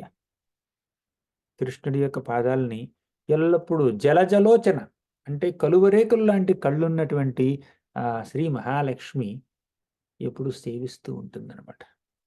జానుద్వయం జలజలోచనయా జనన్య లక్ష్మ్యాఖిలస్య సురవందితయా విధాతు. లక్ష్మీదేవి సురవందిత అంటే సురులందరూ, దేవతలందరూ ఆవిడ్ని పూజిస్తూ ఉంటారు. ఆవిడ్ని పూజిస్తుంటారు. ఎందుకు పూజిస్తుంటారు? డబ్బు కోసం, ఐశ్వర్యం కోసం, వైభవం కోసం పూజిస్తూ ఉంటారు. ఆవిడకి అంత ఫ్యాన్ ఫాలోయింగ్ ఉంది. అంత పెద్ద ఫ్యాన్ ఫాలోయింగ్ ఉన్నా కూడా ఆ ఫ్యాన్స్ అందరిని పక్కన పెట్టి కృష్ణుడికి ఫ్యాన్ చూపిస్తూ ఉంటుంది అనమాట. విసనకరతో విసురుతూ ఉంటుంది, చామర వేజన చేస్తూ ఉంటుంది. అంతేకాదు పాదాలకి ఎప్పుడు మర్దన చేస్తూ ఉంటుంది ఆవిడ. అది ఆవిడ యొక్క సహజ స్థితి. ఒకసారి కృష్ణుడి పాదపద్మాల్ని భగవంతుడు విష్ణువుకి యొక్క పాదపద్మాల్ని ఆవిడ సేవించడం ప్రారంభించిందంటే ఇంకా విడిచిపెట్టదు. అంటే ఫ్యాన్స్ పిలుస్తూ ఉన్నారు. ఎక్కడెవరో ఎవరికో లక్ష్మి కావాలి, వైభవం కావాలి, వ్రతాలు చేస్తూ ఉన్నారు. మాకు డబ్బులు కావాలి లక్ష్మీదేవి, ఏనుగులతో రా నువ్వు, నీ చేతుల్లో నుంచి డబ్బులు కురవాలి, 4 చేతుల్లో నుంచి డబ్బులు కురవాలి, బంగారు నాణ్యాలు కురవాలి, తర్వాత ఏనుగులు కూడా అలా మమ్మల్ని మా మీద కనక వర్షం కురిపించాలి అని చాలామంది పిలుస్తూ ఉన్నారు, ఫ్యాన్స్ పిలుస్తూ ఉన్నారు. అయినా కూడా లక్ష్మీదేవి ఎక్కడికి వెళ్లకుండా కృష్ణుడి పాదాలని అలా మసాజ్ చేస్తూ ఉంటుంది అనమాట. అది ఆవిడ యొక్క అచంచల స్వభావం. చలాపి యత్ శ్రీ నజహాతి కర్హిచిత్. ఎంతో చంచలంగా ఉండేటటువంటి ఆ లక్ష్మీదేవి కూడా అసలు ఎటువంటి చంచలం లేకుండా అలా కృష్ణుడినే పూజిస్తూ ఉంటుంది. అది కృష్ణుడి యొక్క ఆకర్షణ శక్తి అనమాట. సర్వ ఆకర్షయతి ఇది కృష్ణ అన్నారు. అందరినీ ఆకర్షించేవాడే కృష్ణుడు. ఇంకా చెప్పాలంటే మన సముద్ర మంథనం అనేటటువంటి ఒక ఘట్టం ఉంది. చాలా అందమైనటువంటి ఘట్టం. 8వ స్కందంలో శ్రీమద్ భాగవతంలో వస్తుంది ఈ ఘట్టం. అక్కడ లక్ష్మీదేవి అప్పుడే పుట్టిందనమాట. లక్ష్మీదేవి అలా ఉద్భవించింది ఈ క్షీరసాగరం నుంచి. అప్పుడు ఎంతోమంది ఋషులు, మునులు, సురులు, అసురులు, దేవతలు అందరూ అలా లైన్లో ఉన్నారు. లక్ష్మీదేవి స్వయంవరం చేసుకోవాలి. అప్పుడే పుట్టింది కదా, భర్తని వెతుక్కోవాలి. సాగర కన్య, సాగరంలో నుంచి పుట్టింది లక్ష్మీదేవి. ఇక వెతుక్కోవాలన్నమాట భర్తని, స్వయంవరం చేసుకోవాలి. అందరినీ చూసింది, చాలా క్షుణ్ణంగా పరిశీలించింది ఇక్కడున్న వాళ్ళందరినీ. అందరిలో ఏదో మంచి గుణాలు ఉన్నాయి, ఎన్నెన్నో మంచి గుణాలు ఉన్నాయి. కానీ ఏదో దోషం కూడా ఉంది. బ్రహ్మని చూసినా, ఇంకెవరిని చూసినా కూడా, బ్రాహ్మణులు చూసినా అందరిలో కాస్త కూస్తో దోషాలని చూసిందనమాట. కానీ కృష్ణుని చూడగానే, విష్ణువుని చూడగానే ఎటువంటి దోషం లేదు. వెంటనే ఆయన మెడలో వరమాల వేస్తుంది ఆవిడ. అయినా కూడా మన విష్ణువులో కూడా ఒక దోషం ఉంది, చిన్న దోషం. ఏమిటా దోషం తెలుసా? ఏమిటంటే ఆయనకి ఆవిడ మీద పెద్ద ఇంట్రెస్ట్ లేదు. అందరూ నాకు లక్ష్మీదేవి కావాలి, లక్ష్మీదేవి కావాలి, లక్ష్మీదేవి కావాలి అంటున్నారు. కానీ ఆయన మాత్రం అట్లా అనట్లేదు. ఎందుకంటే ఆయనకి ఐశ్వర్యంతో ఏం పని చెప్పండి? అన్ని ఐశ్వర్యాలకి నెలకొలవ ఆయనే. అంటే లక్ష్మిని ఎంతోమంది ఆశించినా ఆయన ప్రత్యేకించి ఆశించట్లేదు. కానీ ఆవిడ ఆయన్ని ఆశిస్తుంది అనమాట. అది ఆయన యొక్క గొప్పతనం. ఈ విధంగా ఒక శ్లోకం ఉంది. హే గోపాలక హే కృపాజలనిధే హే సింధు కన్యాపతే హే కంసాంతక హే గజేంద్ర కరుణ పారీణ హే మాధవ హే రామానుజ హే జగత్రయ గురో హే పుండరీకాక్షమాం హే గోపీ జననాథ పాలయ పరాం జానామి నత్వాం వినా. హే గోపాలక హే కృపాజలనిధే, గోపాలుడు కృపాజలనిధి. హే సింధు కన్యాపతి, సింధు కన్యకి పతి. సింధు కన్య అంటే సాగర కన్య, ఎవరు? మన లక్ష్మీదేవి. ఆవిడ్ని సాగర పుత్రిక అంటారు, సముద్రుడి యొక్క పుత్రిక అంటారు, ఎందుకంటే సముద్రంలో పుట్టింది కదా. హే సింధు కన్యాపతి. ఆ సింధు కన్య కూడా కృష్ణుని విడిచిపెట్టకుండా ఎప్పుడు అక్కడే ఆయన పాదాల దగ్గరే ఉంటుందన్నమాట.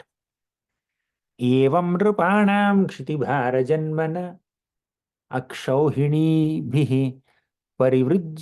పరివృత్త తేజసాం విధాయ వైరం శ్వసనో యథానలం మిథోవధేనో పరతో నిరాయుధః. ఏవం నృపాణాం క్షితిభార జన్మన. ఇక్కడ కృష్ణుడికి తన భార్యలతో ఉండేటటువంటి ఆ మాధుర్య రసాన్ని, సంబంధాన్ని వర్ణిస్తున్నటువంటి సూత గోస్వామికి ఏం గుర్తొచ్చిందంటే, కృష్ణుడు ఇప్పుడే కురుక్షేత్ర సంగ్రామంలో కొంతకాలం క్రితం కురుక్షేత్ర సంగ్రామంలో ఒక పెద్ద వాయువుగా వ్యవహరించి, ఇప్పుడు సముద్రం కాదు, పెద్ద అరణ్యంలో మంట ఎలా వస్తుందో తెలుసా? అక్కడికి ఎవరు కిరసనాయిలు, పెట్రోలు, అగ్గిపుల్లలు తీసుకుని వెళ్ళి మంట పెట్టరు. ఆటోమేటిక్గా వచ్చేస్తుంది. ఎలా వస్తుందంటే, కాస్త బాగా ఎండిపోయినటువంటి వెదురు బొంగులు ఉంటాయి చూడండి, వెదురు కర్రలు. ఆ వెదురు కర్రలు అలా గాలి వీయడం వల్ల అలా అలా రాపిడికి లోనైతే అందులోంచి ఫైర్ వస్తుంది అనమాట, అగ్ని వస్తుంది. అలా దావానలం అంటారు దాన్ని. మొత్తం ఫారెస్ట్ మొత్తం దహించుకుపోతుంది అనమాట. ఆ విధంగా కృష్ణుడు ఏం చేశాడంటే, పాండవసేన, కౌరవసేన ఆ రెండింటిని తీసుకొచ్చాడనమాట. ఇదొక వెదురు కర్ర, అదొక వెదురు కర్ర అనమాట. కృష్ణుడు ఆ వాయువులాగా, విండ్ లాగా వ్యవహరించాడనమాట, గాలిలాగా. అప్పుడు వాళ్ళిద్దరి మధ్యలో రాపిడి జరిగింది, పెద్ద దావానలం వచ్చింది, కురుక్షేత్ర సంగ్రామం జరిగింది, దుష్ట శిక్షణ జరిగింది, శిష్ట రక్షణ జరిగింది. అలా వ్యవహరించాడు కృష్ణుడు. ఇంతకీ కృష్ణుడు తన భార్యలతో మాధుర్య రసం లో పూర్తిగా లీనమైపోతున్నటువంటి కృష్ణుడిని వర్ణిస్తున్నటువంటి సూత గోస్వామి సడన్గా కురుక్షేత్రానికి ఎందుకు వెళ్ళాడు? ఇక్కడ ద్వారకలో రాణులతో ఉందన్నమాట ఆయన యొక్క లీలలు. ఆ సందర్భంలో వెంటనే ఇక్కడికి వచ్చాడు, ఇది కురుక్షేత్రానికి వచ్చాడు. కృష్ణుడు అలా వీళ్ళందరినీ సంహరించేలా చేశాడు అని అంటున్నాడు. ఎందుకంటే ఆ కాంట్రాస్ట్ చూపించడం కోసం. కాంట్రాస్ట్ అంటే తెలుసా? తెలుగులో నాకు తెలియదు కాంట్రాస్ట్ అంటే ఏంటో. ఇప్పుడు తెల్లని వస్త్రం మీద నల్ల మరక పడింది అనుకోండి, అది కాంట్రాస్ట్ అనమాట. నలుపు కనిపిస్తుంది. అదే నల్లని వస్త్రం మీద ఇప్పుడు ఈ నల్లగా ఉంది, దీని మీద ఒక కాటుకు చొక్కు పెట్టాం, ఎవరికైనా కనపడద్దా? ఎవరికి కనపడదు. ఎవరికి కనపడదు. కానీ ఇది ఒక తెల్లదాని మీద పెట్టామనుకోండి, ఈ బాటిల్ మీద పెట్టామనుకోండి, అప్పుడు కనిపిస్తుంది అనమాట. ఇది తెల్లగా ఉంది, దాని మీద నలుపు చొక్కు పెడితే. అలా అంటే రెండు రంగుల్ని కలిపి తీసుకొస్తే ఆ రంగులు వేరువేరైతే అప్పుడు వాటి మధ్యలో ఉన్నటువంటి వ్యత్యాసం మనకు తెలుస్తుంది. ఆ రెండు రంగులు చాలా దగ్గరగా ఉన్నాయి అనుకోండి, వ్యత్యాసం మనకు తెలియదు. అందుకే కృష్ణుడు ఎంతో ఇష్టపడేటటువంటి ఆ మాధుర్య రసం, మాధుర్య లీలలు ఒక విధంగా చెప్పాడు మన సూత గోస్వామి. ఆ సందర్భంలో కురుక్షేత్ర సంగ్రామాన్ని ప్రస్తావిస్తే ఈ రెండింటి మధ్యలో ఉన్నటువంటి ఆ వ్యత్యాసం మనకి తేటతెల్లం అవుతుంది అనమాట. అంటే ఇది అందంగా ఉంది, ఇది మై గాడ్ భయంకరంగా ఉంది. కురుక్షేత్రం అంటే భయానకంగా ఉంది, రక్తపాతం. కురుక్షేత్ర ప్రతిరోజు అలా రాత్రిపూట వెళ్ళి చూస్తే, సాయంత్రం పూట వెళ్ళి చూస్తే అక్కడ రక్తం ఏరుల్లా పారుతుంది. ఆ ఏరుల్లో రక్త నదీ ప్రవాహంలో విరిగిపోయినటువంటి చేతులు, కాళ్ళు, తలలు, మొండాలు అవన్నీ కనిపిస్తున్నాయి, తేలుతూ కనిపిస్తున్నాయి అన్నమాట. అదే అక్కడ ద్వారకలో చక్కగా రాణుల నుంచి సేవలు అందుకుంటున్నటువంటి కృష్ణుడి లీలలు ఇవి ఎక్కడ? ఈ రెండింటి మధ్య వ్యత్యాసం చాలా ఎక్కువగా ఉందన్నమాట. ఎందుకు ఇలా చెప్పాడంటే, కృష్ణుడికి తన భక్తులతో ప్రేమ కలాపాలు చేయడం అంటే ఇష్టం. ఇలా కురుక్షేత్ర సంగ్రామంలో అందరిని చంపడాలు అది కృష్ణుడికి పెద్ద ఇష్టం లేదు. ఇష్టం లేకపోయినా చేస్తున్నాడు ఆ పని, చెయ్యక తప్పట్లేదు. ఆయనకి శిష్టరక్షణలోనూ, భక్తుల సాంగత్యంలో ప్రేమను ఆస్వాదించడంలో ఉన్నంత ఆనందం దుష్ట శిక్షణలో లేదనమాట. దుష్టుల్ని శిక్షించడం చేస్తాడు ఆయన, కానీ ఆనందంగా చేయడు. చెయ్యాలి కాబట్టి చేస్తాడు. మళ్ళీ వచ్చాడు ఇంకో రాక్షసుడు, చంపాలా, సరే చంపుదాం అని వెళ్తుంటాడు అనమాట. కానీ గోపికలు వస్తే ఎంతో పరిగెత్తుకుంటూ వెళ్తుంటారు. వచ్చిందా, గోపిక వచ్చిందా, రాధారాణి వచ్చిందా, వెళ్ళి కొండ బద్దలు కొడదాం, వెన్న దొంగలిద్దాం అలా అంటాడనమాట. ఇందులో ఉన్న ఉత్సాహం ఏదో ఒక రాక్షసుల్ని చంపడంలో లేదు కృష్ణుడికి, కానీ చంపాలి కాబట్టి చంపుతున్నాడు. ఎందుకు చంపాలి? వాళ్ళు సాధారణ వ్యక్తుల్ని కష్టపెడతారు కాబట్టి చంపాలి. వారు తమకున్నటువంటి భగవంతుడిచ్చినటువంటి ఆ స్వేచ్ఛని దుర్వినియోగం చేసుకుంటున్నారు కాబట్టి చంపాలి.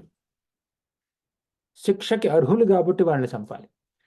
కానీ ఆ చంపడంలో వారికి ఆనందం ఉండదు.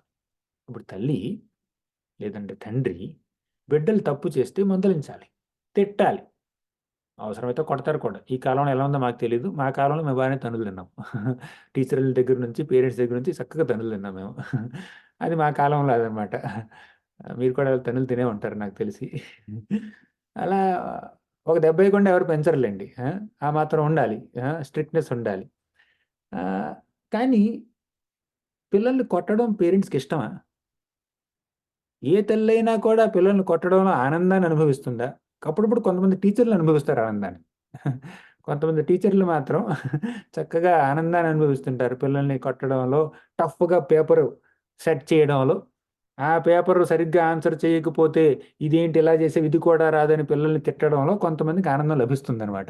కొంతమంది టీచర్లకి. కొంతమంది బావుంటారు. సరే, కానీ పేరెంట్స్‌కి మాత్రం పిల్లల్ని తిట్టడంలోనో, కొట్టడంలోనో ఆనందం ఉండదు. తప్పదు కాబట్టి చేస్తున్నారు. వాడంత అల్లరి చేస్తున్నాడు. మరి మూర్ఖంగా ప్రవర్తిస్తున్నాడు. పెంకి, రణపెంకి అనమాట. ఆడిని 4 తిట్టాలి కదా! తప్పదు. తప్పక తిడుతున్నారు వాళ్ళు. ఏదో వాళ్ళకేదో ఉత్సాహంతో తిట్టట్ల. అదే విధంగా కృష్ణుడు కూడా కురుక్షేత్ర సంగ్రామంలో గాని, ఇంకే సంగ్రామంలోనైనా జరాసంధుడితో చేసిన సంగ్రామంలో గాని, లేదంటే శిశుపాలుని చంపడంలో గాని, దుర్యోధనుడిని చంపించడంలో గాని, కర్ణుడిని చంపించడంలో గాని ఆయనకంత ఉత్సాహం ఏమి లేదండి. చెయ్యాలి, తప్పదు కాబట్టి చేస్తున్నాడు గానీ, ఏదో ఉత్సాహంతో, ఎంతో ఇంట్రెస్ట్‌తో చేయట్లేదు ఆయన. ఆయన అపార్థం చేసుకోకూడదు. ఆ రెండిటి మధ్యలో ఉన్నటువంటి వ్యత్యాసాన్ని చూపించడానికి ఈ విషయాన్ని ప్రస్తావించాడనమాట. నిరాయుధుడై ఆల్రెడీ ఎంతోమందిని చంపి, చంపి విసిగిపోయాడు కృష్ణుడు. అందుకే నేనిది ఆయుధం పట్టను, నా భక్తులు చేస్తారులే ఈ పనింక అని చెప్పి అర్జునుడిని, భీముడిని చెప్పాడు. భీముడికి చెప్పాడు, "అయ్యా మీరు చంపండి. నేను కావాలంటే మీకు డ్రైవర్ ఉద్యోగం చేస్తాను నేను. ఏమైనా సలహాలు కావాలంటే అడగండి ఇస్తాను. మీరెక్కడైనా స్టక్ అయిపోతే నేనొచ్చి హెల్ప్ చేస్తాను. కానీ నన్ను ఇప్పుడు మళ్ళీ ఈ సాంగధన్నం ఇవన్నీ నేను పట్టుకోలేను నేను.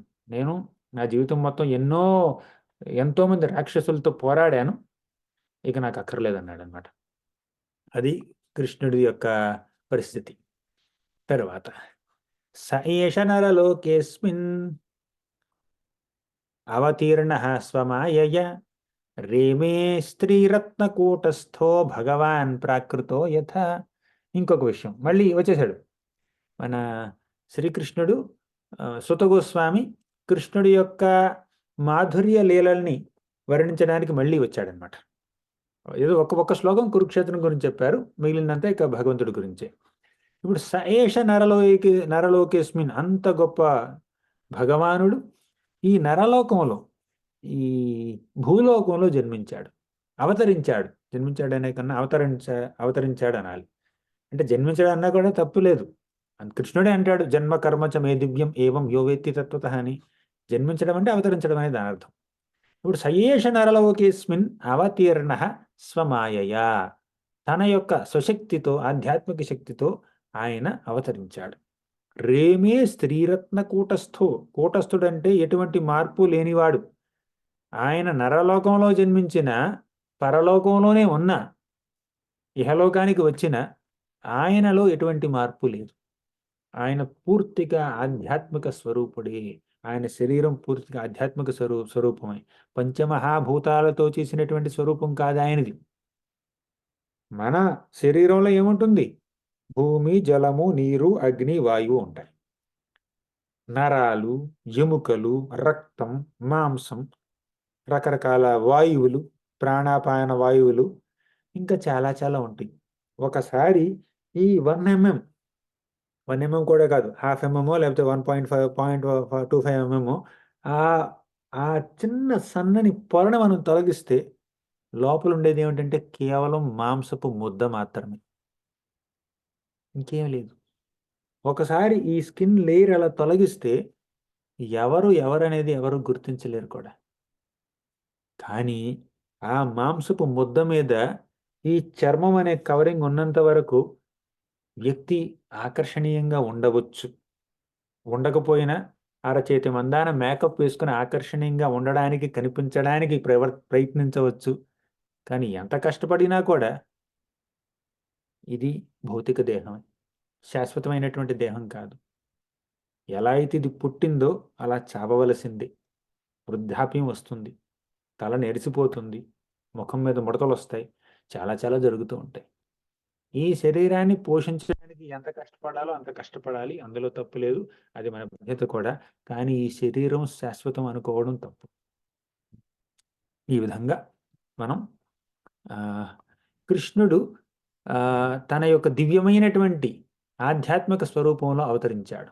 రేమే స్త్రీరత్న కూటస్థౌ, కూటస్థుడైనా కూడా ఒక గృహస్థ ధర్మాన్ని, ఒక ఒక క్షత్రియ ధర్మాన్ని పాటిస్తూ రేమే స్త్రీరత్న, రత్నాల వంటి స్త్రీలని భార్యలుగా అంగీకరించి వారితో గృహస్థాశ్రమాన్ని నిర్వహిస్తున్నాడు. భగవాన్ ప్రాకృతో యథ, ఎలా అయితే ఒక సాధారణ వ్యక్తి తన యొక్క భార్యలతో ఆనందిస్తాడో అదేవిధంగా కృష్ణుడు కూడా ఆనందిస్తున్నాడు. కానీ చాలా వ్యత్యాసం ఉంది. ఏమిటా వ్యత్యాసం తెలుసా? ఆ వ్యత్యాసాన్ని మనం తరువాత శ్లోకంలో చూస్తున్నాం. ఇప్పుడు ఉద్దామ భావ పిశునా బలవల్గుహాస వ్రీడావలోక నిహతో మదనోపి యాసాన్ సమ్ముహ్య చాపమజహాత్ ప్రమదోత్తమాస్త యస్యేంద్రియం విమథితుం కుహకైర్న సేకుః. ఉద్దామ భావ పిశునామలవల్గుహాస వ్రీడావలోకనిహతో మదనోపి యాసా సమ్ముహ్య చాపమజహాత్ ప్రమదోత్తమాస్త యస్యేంద్రియం విమథితుం కుహకైర్న సేకుః. ఉద్దామ భావ అంటే చాలా గంభీరమైనటువంటి భావం. పిశున అమల వల్గుహాస అంటే ఎంతో స్వచ్ఛమైనటువంటి మందహాసం, చిరునవ్వు. వ్రీడావలోక అంటే పక్క అలా అలా తొంగి చూస్తూ ఉంటారు. ఇంతకీ ఈ 3 విషయాలు ఎవరి గురించి చెప్పారు? కృష్ణుడి యొక్క రాణులు ఎంతో గంభీరమైనటువంటి వదనాలతో, తర్వాత వారి యొక్క కొంటె చూపులతో, వారి యొక్క అందమైనటువంటి చిరునవ్వులతో ఎంత అందంగా ఉంటారంటే మదనోపియాసాం, మదనుడు అంటే కామదేవుడు, మదనుడు మన్మధుణ్ణి కూడా మోహించేటటువంటి గొప్ప వ్యక్తులు అనమాట. అంత అందం కలిగినటువంటి వాళ్ళు. సమ్ముహ్య చాపమజహాత్ ప్రమదోత్తమాస్త. ఇంకొక విషయం ఏమిటంటే ఈ ప్రపంచంలో ఏ పురుషుడు ఏ స్త్రీ మధ్యలో ప్రేమ కలగాలన్నా కూడా స్త్రీ పురుషుల మధ్యలో ఉన్నటువంటి ఆ ప్రేమ, ఆప్యాయత, అనురాగం కలగడానికి కారణం మన్మధుడు. మన్మధుడు వచ్చి పుష్పబాణం అలా విడిస్తే ఆ పుష్పబాణం గుచ్చుకున్నటువంటి ఈ స్త్రీ పురుషులు ఒకరికొకరు ఆకర్షితులవుతూ ఉంటారు ఈ ప్రపంచంలో. కానీ ఆ మన్మధుడు ద్వారకా నగరానికి వెళ్తే ఆ ద్వారకా నగరంలో మన కృష్ణుడు చూస్తాడు. కృష్ణుణ్ణి, ఆయన యొక్క 16,108 మంది భార్యల్ని చూస్తాడు మన్మధుడు. చూసి, అరే నేను పుష్పబాణం విడిచిపెట్టకుండానే వీళ్ళిద్దరూ ఒకరికొకరు ఆకర్షితులైపోతున్నారే, నా ప్రమేయం లేకుండా వాళ్ళిద్దరు ఎలా కలిశారు అసలు? ఈ ప్రపంచంలో ఏ స్త్రీ పురుషుడు కలవాలన్నా కూడా నా ప్రమేయం ఉండాల్సిందే, నేను వాళ్ళ మీద బాణం వెయ్యాల్సిందే, అప్పుడే వారి మధ్యలో ఆ ప్రేమ, అనురాగం కలుగుతాయి. కానీ నేను ద్వారకకి రాకముందే కృష్ణుడు, రుక్మిణీదేవి కానీ, జాంబవతి కానీ, సత్యభామ కానీ, మిత్రవింద, కాళింది, నాగ్నజితి ఎవరైనా కూడా వాళ్ళందరూ కృష్ణుడికి ఆకర్షితులైపోతూ ఉన్నారు, కృష్ణుడు వారికి ఆకర్షితులైపోతూ ఉన్నాడు. ఇది ఎలా సాధ్యం అని ఆయనకి ఫ్రస్ట్రేషన్ వచ్చేసి సమ్ముహ్య చాపమజహాత్, తన యొక్క పుష్ప బాణాన్ని విడిచిపెట్టేస్తాడు.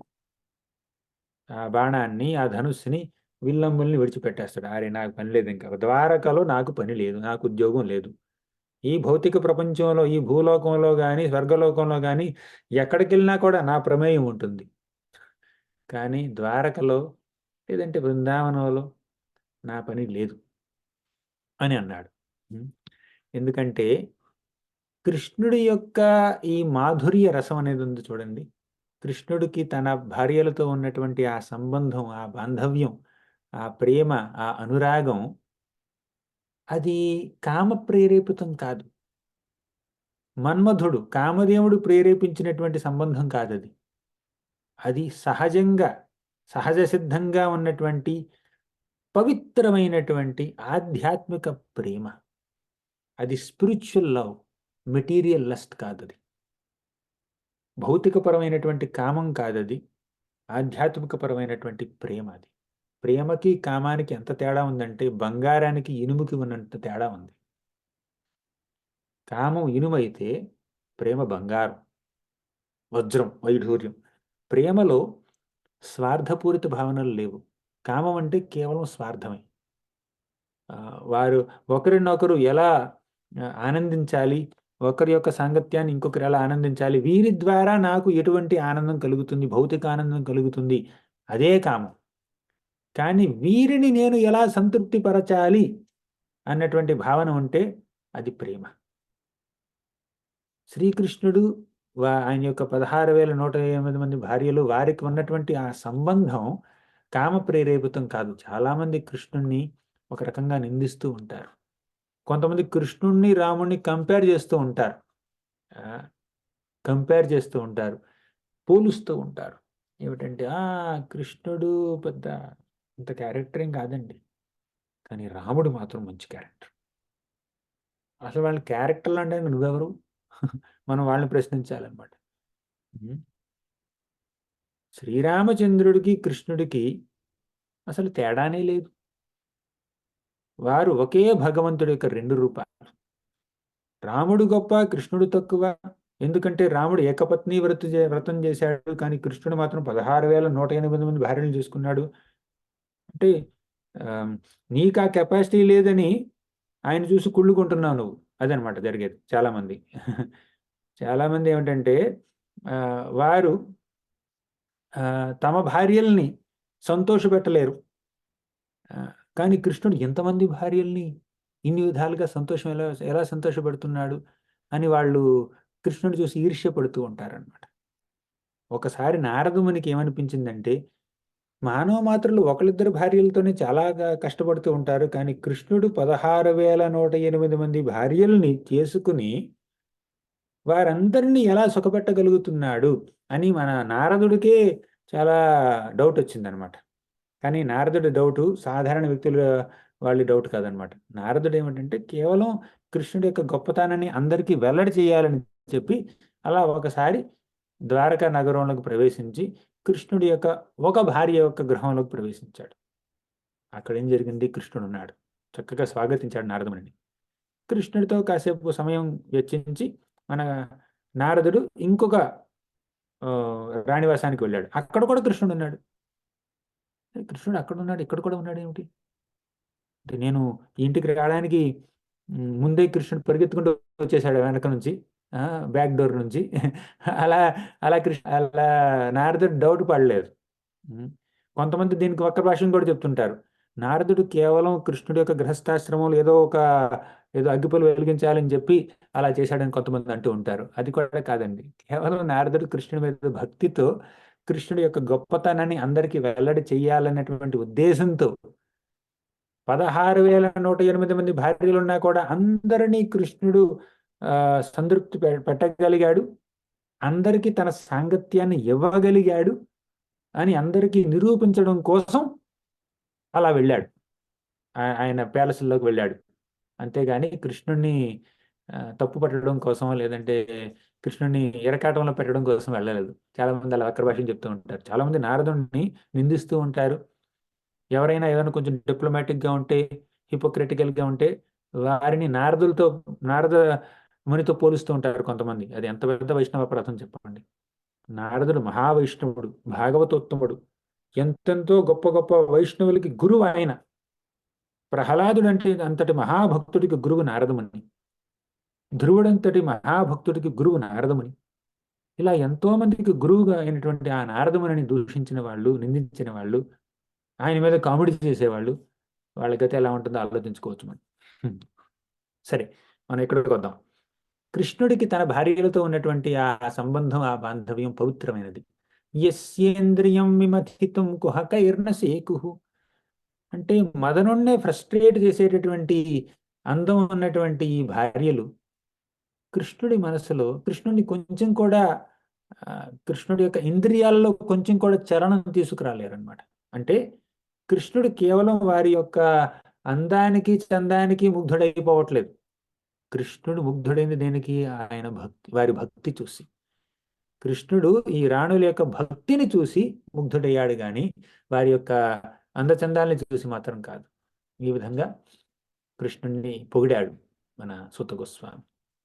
చివరిగా ఏమన్నాడు అంటే, బద్ధజీవులు అజ్ఞానం వల్ల కృష్ణుని సామాన్య మానవుడిగా భావించి వాళ్ళు అలా నిందిస్తూ ఉంటారు కృష్ణుణ్ణి. కానీ ఈ భార్యలు కృష్ణుణ్ణి తమ భర్తగా సేవిస్తూ ఉంటారు.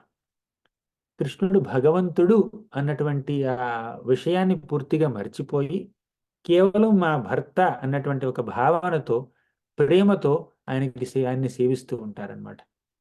అంటే మహాభక్తులు భగవంతుడిని భగవంతుడిగా కూడా గుర్తించకుండా కేవలం వారికి భగవంతుడితో ఉన్న సంబంధాన్ని మాత్రమే హైలైట్ చేస్తూ ఉంటారు. అది వారి యొక్క భక్తి. యశోదామాత కృష్ణుని దేవుడని ఎప్పుడు అనుకోదు, పూజించదు. తల్లి బిడ్డకి ఆరతి ఎలా ఇస్తుందో, దిష్టి తీస్తుందో అలా ఆరతి ఇస్తుందే గాని ఒక భక్తురాలు భగవంతుడికి ఎలా ఆరతి ఇస్తుందో అలా ఎప్పుడు ఇవ్వదు యశోదామాత. అది ఆవిడ యొక్క గొప్పతనం. అదేవిధంగా గోపికలు కూడా కృష్ణుని తమ ప్రియుడిగా భావిస్తూ ఉంటారు. గోప బాలకులు కృష్ణుని తమ స్నేహితుడిగా భావిస్తూ ఉంటారు. ఇలాగే మన ఈ ద్వారకలో ఉన్నటువంటి రాణులందరూ కృష్ణుణ్ణి తమ భర్తగా భావించారనమాట. అంటే ఆయన భగవంతుడు అనే విషయం వాళ్ళకి తెలుసు, అయినా కూడా చాలా మటుకు వాళ్ళు కేవలం ఆయన్ని ఒక భర్తగా భావిస్తూ ఆయనకు సేవలు చేయడంలో వారి జన్మ చరితార్థం అవుతుందని అనుకుంటారనమాట. అది 11వ అధ్యాయం.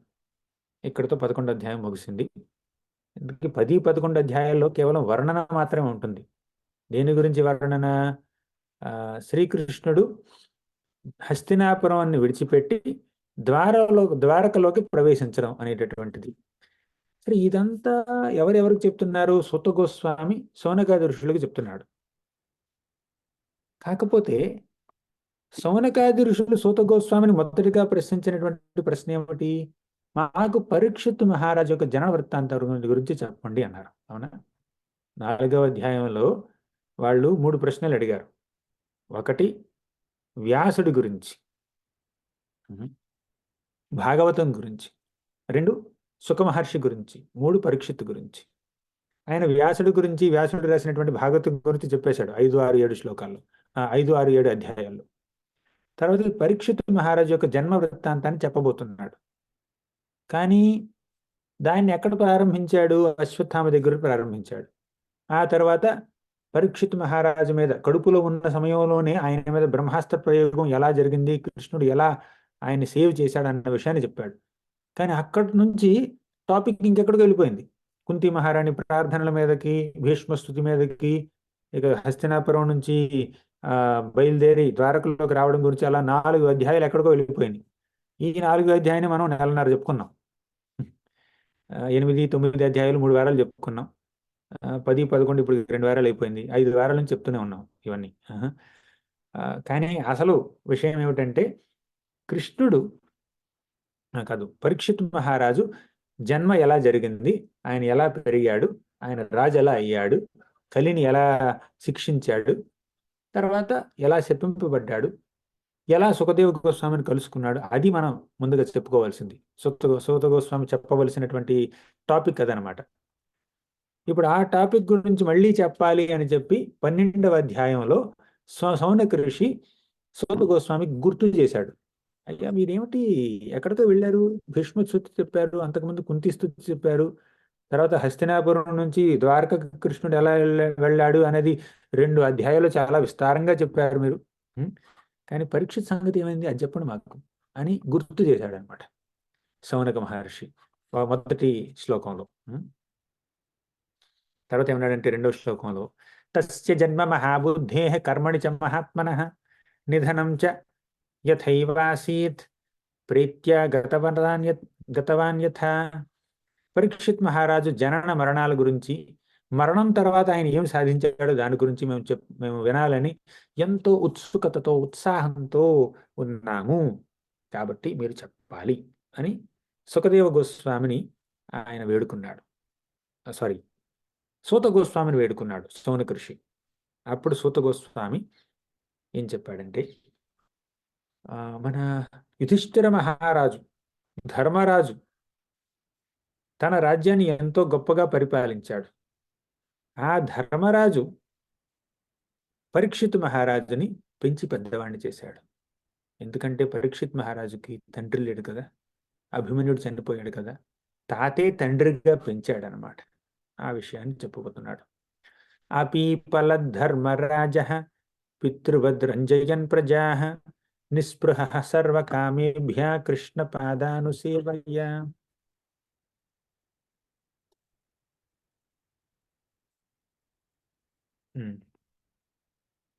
అపీపల ధర్మరాజ, ధర్మరాజు ఎలా పరిపాలించాడంటే పితృవద్, ఒక తండ్రిలా పరిపాలించాడు.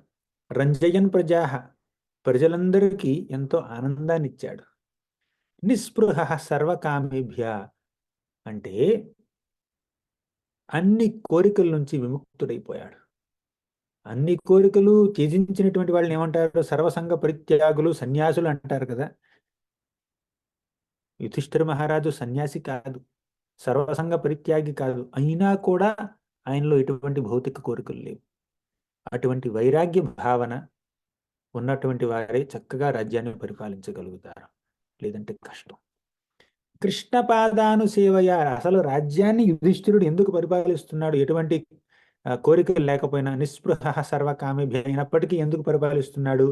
ఎందుకంటే ఆ రాజ్య పరిపాలన కృష్ణ పాదాను సేవయ, కృష్ణుడి యొక్క సేవే, ఆయన పాదపద్మాలకు చేసేటటువంటి సేవే రాజ్య పరిపాలన.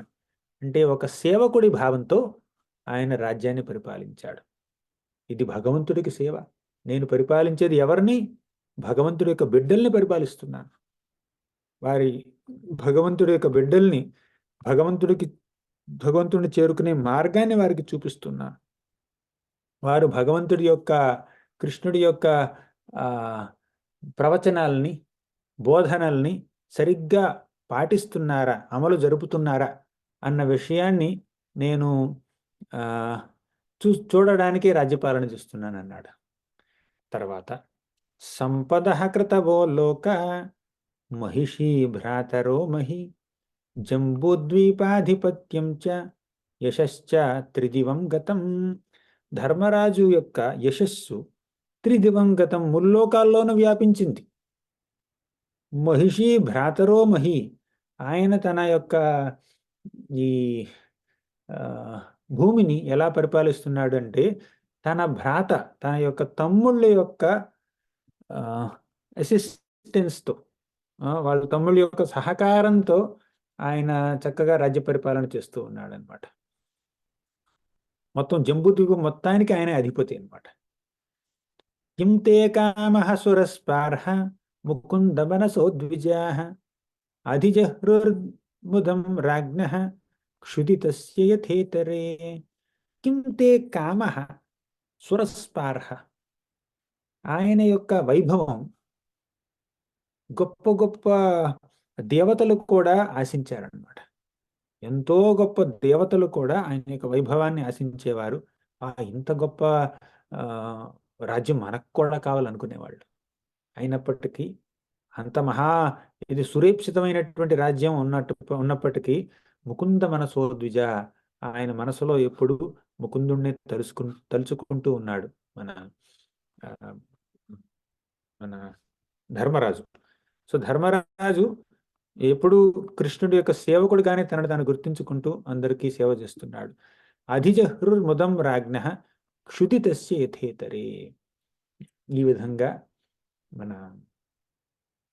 ధర్మరాజు పరిపాలన చేస్తున్నాడు. అది ధర్మరాజు యొక్క ధర్మ పరిపాలన. ఇంతకీ ధర్మరాజు యొక్క పరిపాలన ఈ 3 శ్లోకాలు ఎందుకు చెప్పారంటే, పరీక్షిత్ మహారాజు అంత గొప్ప రాజు అవ్వడానికి కారణమే ధర్మరాజు. ధర్మరాజు యుధిష్ఠిరుడు పరీక్షిత్తుకి ట్రైనింగ్ ఇవ్వకపోతే పరీక్షిత్ అంత గొప్ప రాజు అయ్యేవాడు కాదు. ఏ శిష్యుడైనా గొప్పవాడు అవ్వాలి అంటే గురువు గొప్పవాడై ఉండాలి. ఏ రాజైనా గొప్పవాడు అవ్వాలంటే ఆ రాజు యొక్క తండ్రి తాతో గొప్పవాడై ఉండాలి. ఏ బిడ్డైనా గొప్పవాడు అవ్వాలంటే తల్లిదండ్రులు గొప్పవాళ్ళై ఉండాలి. అక్కడి నుంచే వస్తుంది ట్రైనింగ్ అంతా. సరే, ఇంతకీ పరీక్షిత్ మహారాజుకి ఏం జరిగిందంటే 7వ శ్లోకంలో ఏం చెప్పారు? పరీక్షిత్ మహారాజు యొక్క తల్లి ఉత్తర గర్భవతిగా ఉన్నప్పుడు అశ్వత్థామ ఒక బ్రహ్మాస్త్రాన్ని విడిచిపెట్టాడు.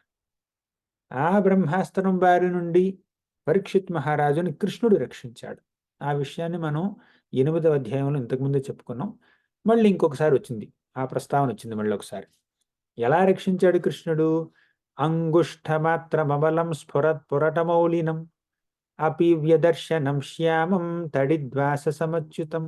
8వ శ్లోకం. అంగుష్ఠమాత్రమమలం అంటే కృష్ణుడు అంగుష్టం అంటే ఒక బొటనవేలు ఎంత పెద్దగా ఉంటుందో అంత పరిమాణంలో ఒక పరమాత్మ రూపంలో, చతుర్భుజ రూపంలో ఉత్తర గర్భంలోకి ప్రవేశించాడు. స్ఫురత్ పురటమౌలినం అపివ్య దర్శనం శ్యామం. నల్లగా ఉన్నాడు, దర్శనమిచ్చాడు మన ఈ పరీక్షిత్ మహారాజుకి. తడిద్వాస సమచ్యుతం, ఆయన వేసుకున్నటువంటి ఆ అంబరం ఉంది చూడండి, వాససం, ఆయన యొక్క ధోతి, అది ఒక మెరుపులా మెరుస్తుంది అన్నమాట. ఈ విధంగా కృష్ణుడు ఆయన్ని రక్షించాడు. ఆయన యొక్క రూపాన్ని ఇంకా వర్ణించారు చక్కగా. శ్రీమద్దీర్ఘ చతుర్బాహుం తప్త కాంచన కుండలం శతజాక్షం గదా పాణిం ఆత్మనః సర్వతో దిశం పరిభ్రమంతముల్కాభం భ్రామయంతం గదాం ముహుః. శ్రీమద్దీర్ఘ చతుర్బాహుం, పొడుగైనటువంటి 4 చేతులు ఉన్నాయి ఆయనకి. తప్త కాంచన కుండలం, మెరిసిపోతున్నటువంటి బంగారు కుండలాలు ఉన్నాయి ఆయనకి. క్షతజాక్షం పాణిం ఆత్మనః సర్వతో దిశం, ఆయన ఒక గదని ధరించాడనమాట చేతిలో. పరిభ్రమంతముల్కాభం భ్రామయంతం గదాముహు, ఆయన ఒక గదని అలా పరిభ్రమంతం అలా తిప్పాడనమాట. ఆ గద యొక్క అలా తిప్పడం వల్ల వచ్చినటువంటి ఆ రేడియేషన్ ఈ బ్రహ్మాస్త్రం యొక్క రేడియేషన్ని పూర్తిగా నలిఫై చేసేసింది అనమాట. ఈ విధంగా కృష్ణుడు పరీక్షిత్ మహారాజుని కాపాడాడు. బ్రహ్మాస్త్ర తేజమును పూర్తిగా నశింపజేశాడనమాట. ఆయన బాలుణ్ణి రక్షించాడు. ఈ విధంగా కృష్ణుడు తనని రక్షిస్తున్నప్పుడు పరీక్షిత్ మహారాజు ఒక బాలుడి రూపంలో, అప్పుడే ఇంకా పుట్టబోతున్నటువంటి బాలుడి రూపంలోనే పరీక్షిత్ మహారాజుకి కృష్ణుడి యొక్క దర్శనం లభించింది. తల్లి గర్భంలో నుంచి బయటికి వచ్చిన తర్వాత నేను తల్లి గర్భంలో చూసినటువంటి వ్యక్తి ఎవరా వ్యక్తి అని ఆ వ్యక్తిని వెతకడం ప్రారంభించాడు అనమాట. మన పరీక్షిత్ మహారాజు వెతుకుతున్నాడు. సరే, ఈ విధంగా అందుకే ఆయన పరీక్షిత్ మహారాజు అన్నాడు. ఏం చేస్తాడంటే చుట్టుపక్కల ఎవరైనా వ్యక్తులు ఉంటే వెళ్ళి చూస్తాడు, వాళ్ళ ధోతి ఎలా లాగుతాడనమాట. ఎవరు? ఇతను కాదు, అందరినీ పరీక్షగా చూస్తున్నాడు అనమాట పరీక్షిత్ మహారాజు. అందరినీ ఎంతో పరీక్షగా చూస్తున్నాడు. ఎక్కడ ఉన్నాడు ఆ కృష్ణుడు? నేను తల్లి గర్భంలో చూసినటువంటి ఆ వ్యక్తి ఎవరు అని అందరినీ పరీక్షగా చూస్తున్నాడు. కాబట్టి ఆయనకు పరీక్షిత్ మహారాజు అని పేరు వచ్చింది. తర్వాత పాండురాజుతో సమానమైనటువంటి తేజస్సు కలిగినటువంటి పరీక్షిత్ మహారాజు జన్మించాడు కాలక్రమేణా. ఆ తర్వాత పరీక్షిత్ మహారాజు యొక్క జన్మక్రియలు, దాన్ని ఏమంటారు, పుట్టినప్పుడు చేసేటటువంటి ఆ సంస్కారాలు ఉంటాయి చూడండి, అవన్నీ జరిపించాడు మన యుధిష్ఠిర మహారాజు. బ్రాహ్మణులు ఎంతోమంది వచ్చి వారు ఎంతో మంగళప్రదమైనటువంటి మంత్రాలను ఉచ్చరించారు. ఇక ఈ చాప్టర్ మొత్తంలో అంతే ఉంటుంది. పరీక్షిత్ మహారాజు యొక్క గొప్పతనం, ఆయన భవిష్యత్తులో చేసేటటువంటి గొప్ప గొప్ప కార్యాలు, వాటన్నింటి గురించి బ్రాహ్మణులు జ్యోతిష్యం చెప్పారు. ఆయనకి జాతకర్మలన్నీ చక్కగా చేసి మంత్రాలు వల్లించి ఆయన యొక్క జ్యోతిష్యం చెప్పారనమాట. ధర్మరాజు ఎంతో గొప్ప సంపదని తన యొక్క ఈ బ్రాహ్మణులకి అలా ధారాదత్తం చేశాడనమాట. బ్రాహ్మణులు ఎంతో తృప్తి పొంది వాళ్ళు ఏం చేశారంటే, నీ వంశంలో పుట్టినటువంటి ఈ పరీక్షిత్ మహారాజు అభిమన్యుడి యొక్క కొడుకు మహాదాత అవుతాడు, ఎంతో శ్రేష్టంగా రాజ్యాన్ని పరిపాలిస్తాడు, ఎవరూ చేయనటువంటి పనుల్ని ఆయన చేస్తాడు అని. అంతేకాకుండా స్వయంగా భగవంతుడే ఆయన్ని రక్షించాడు. స్వయంగా భగవంతుడి చేత రక్షింపబడ్డాడు కాబట్టి ఆయన విష్ణురాట అని కూడా అనొచ్చు మనం. దైవేన ఘాతేన శుక్లే సంస్థాముపేయుషి రాతో వో అనుగ్రహార్థాయ విష్ణునా ప్రభవిష్ణునా. విష్ణువు యొక్క తేజస్సు చేత ఆయన రక్షింపబడ్డాడు, అందుకే ఆయన్ని విష్ణురాత అని పిలవాలి. తస్మాన్నామ్నా విష్ణురాత ఇది లోకే భవిష్యతి.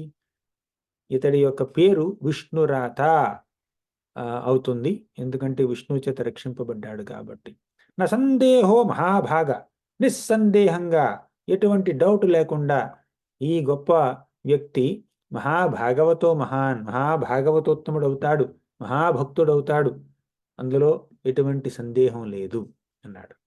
ఈ మాటలన్నీ వినగానే తాతగారు ఎవరు యుధిష్ఠిర మహారాజుకి ఎంతో ఆనందం కలిగింది. ఆహా, నా మనవడు ఇంత గొప్పవాడు అవుతాడా, ఈ మనవడి మీద రాజ్యభారం పెట్టి నేను చక్కగా రిటైర్ అవ్వచ్చు అన్నటువంటి ఒక ఆనందంతో యుధిష్ఠిర మహారాజు వీళ్ళందరికీ, బ్రాహ్మణులందరికీ చక్కగా దాన ధర్మాలు చేశాడు. అంతేకాకుండా ఏమన్నాడంటే, సరే మీరు గొప్పవాడు అవుతాడు అని చెప్పారు మీరు, కానీ ఏం పనులు చేస్తాడు ఈ వ్యక్తి, ఈ పరీక్షిత్ మహారాజు? అపేష్య వంశాన్ రాజర్షీన్ పుణ్యశ్లోకాన్ మహాత్మనః అనువర్తితా స్విద్యశస్స సాధువాదేన సత్తమాహ.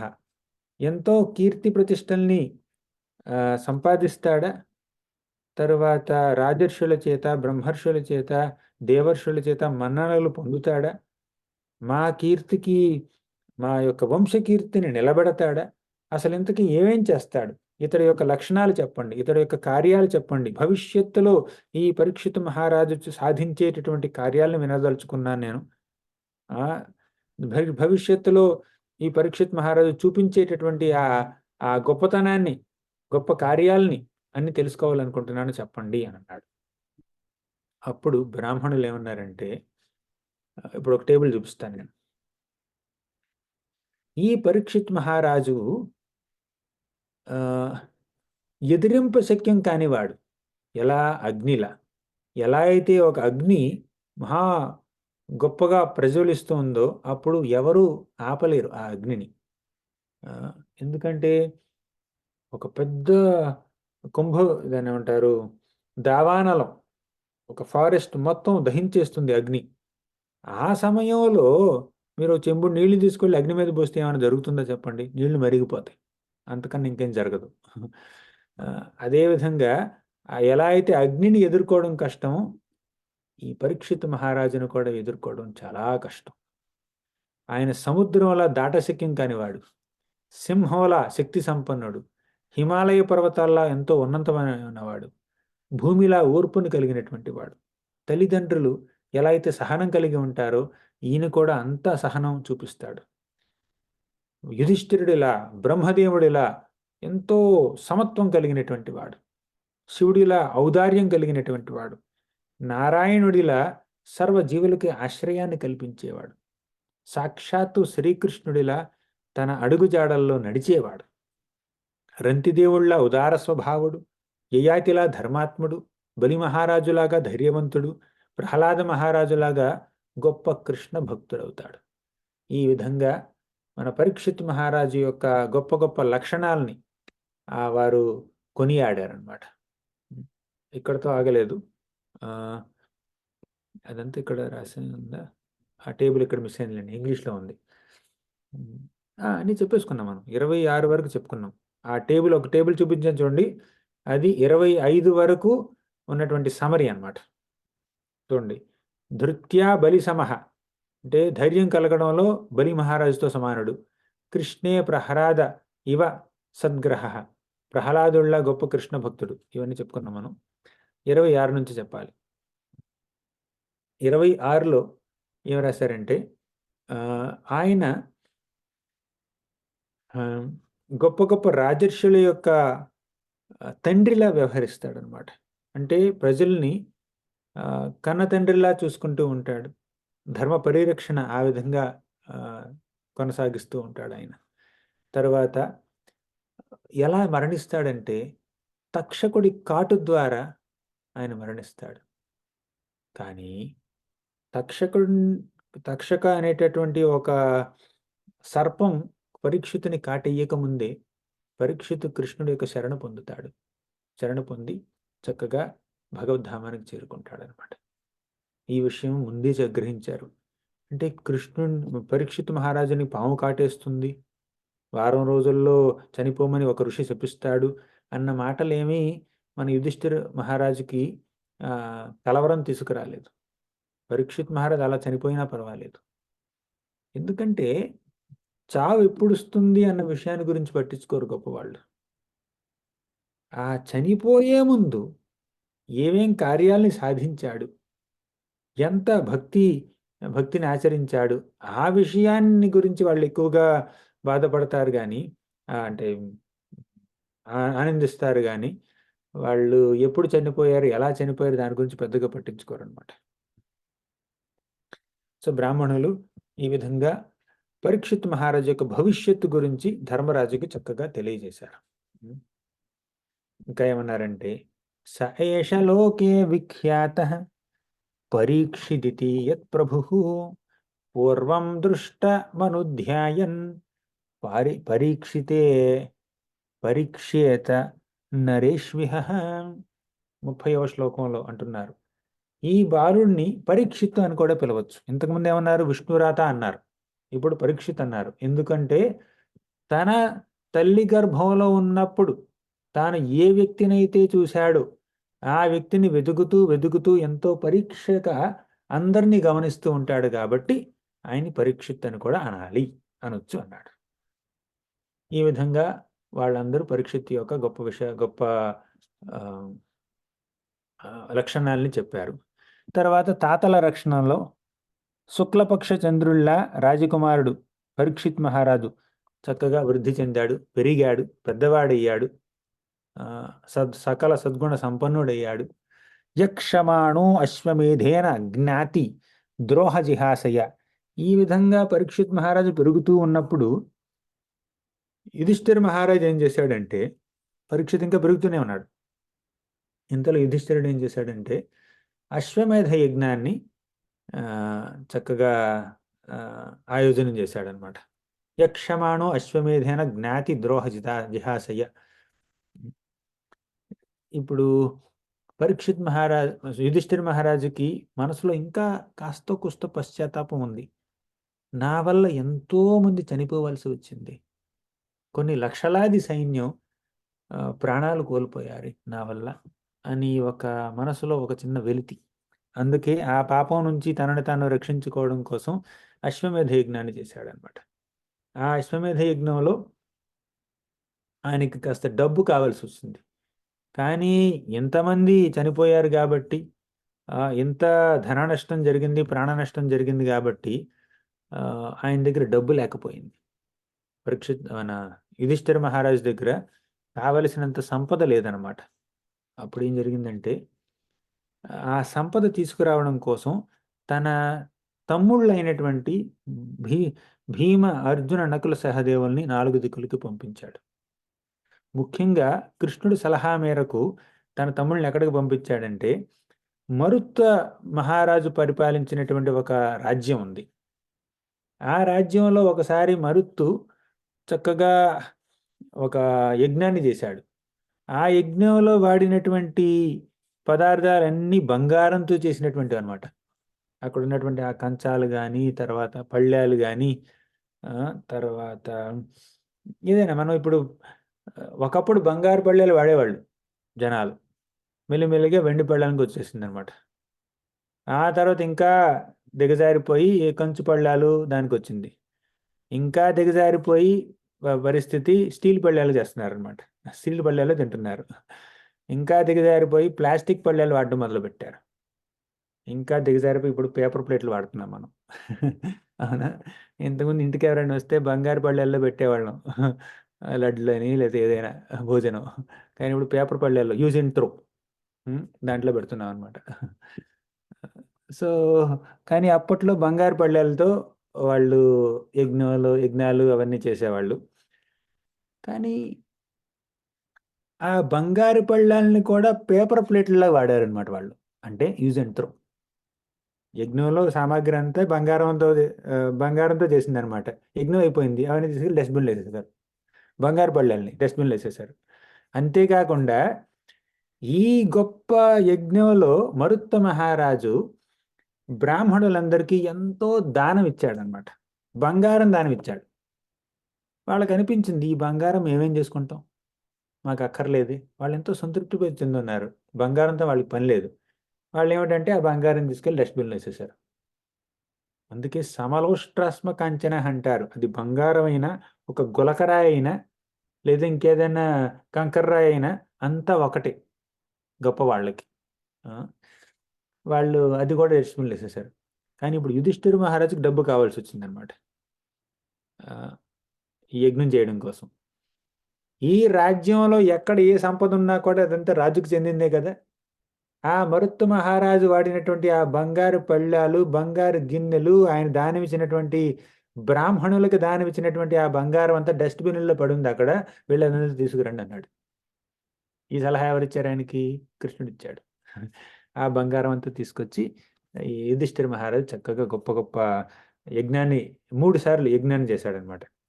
ఆ విధంగా కృష్ణుడు మళ్ళీ ఇంకొకసారి యుధిష్ఠిర మహారాజుకి యజ్ఞం చేయడంలో ఒక సహకారాన్ని అందించి అప్పుడు ద్వారకకు వెళ్ళిపోయాడు. అక్కడితో 12వ అధ్యాయం పూర్తయింది. 13వ అధ్యాయం మనం వచ్చే వారం చెప్పుకుందాం. Thank you very much. Granthraj Shrimad Bhagavatam కీ జయ. శ్రీల ప్రభుపాద్ కీ జయ.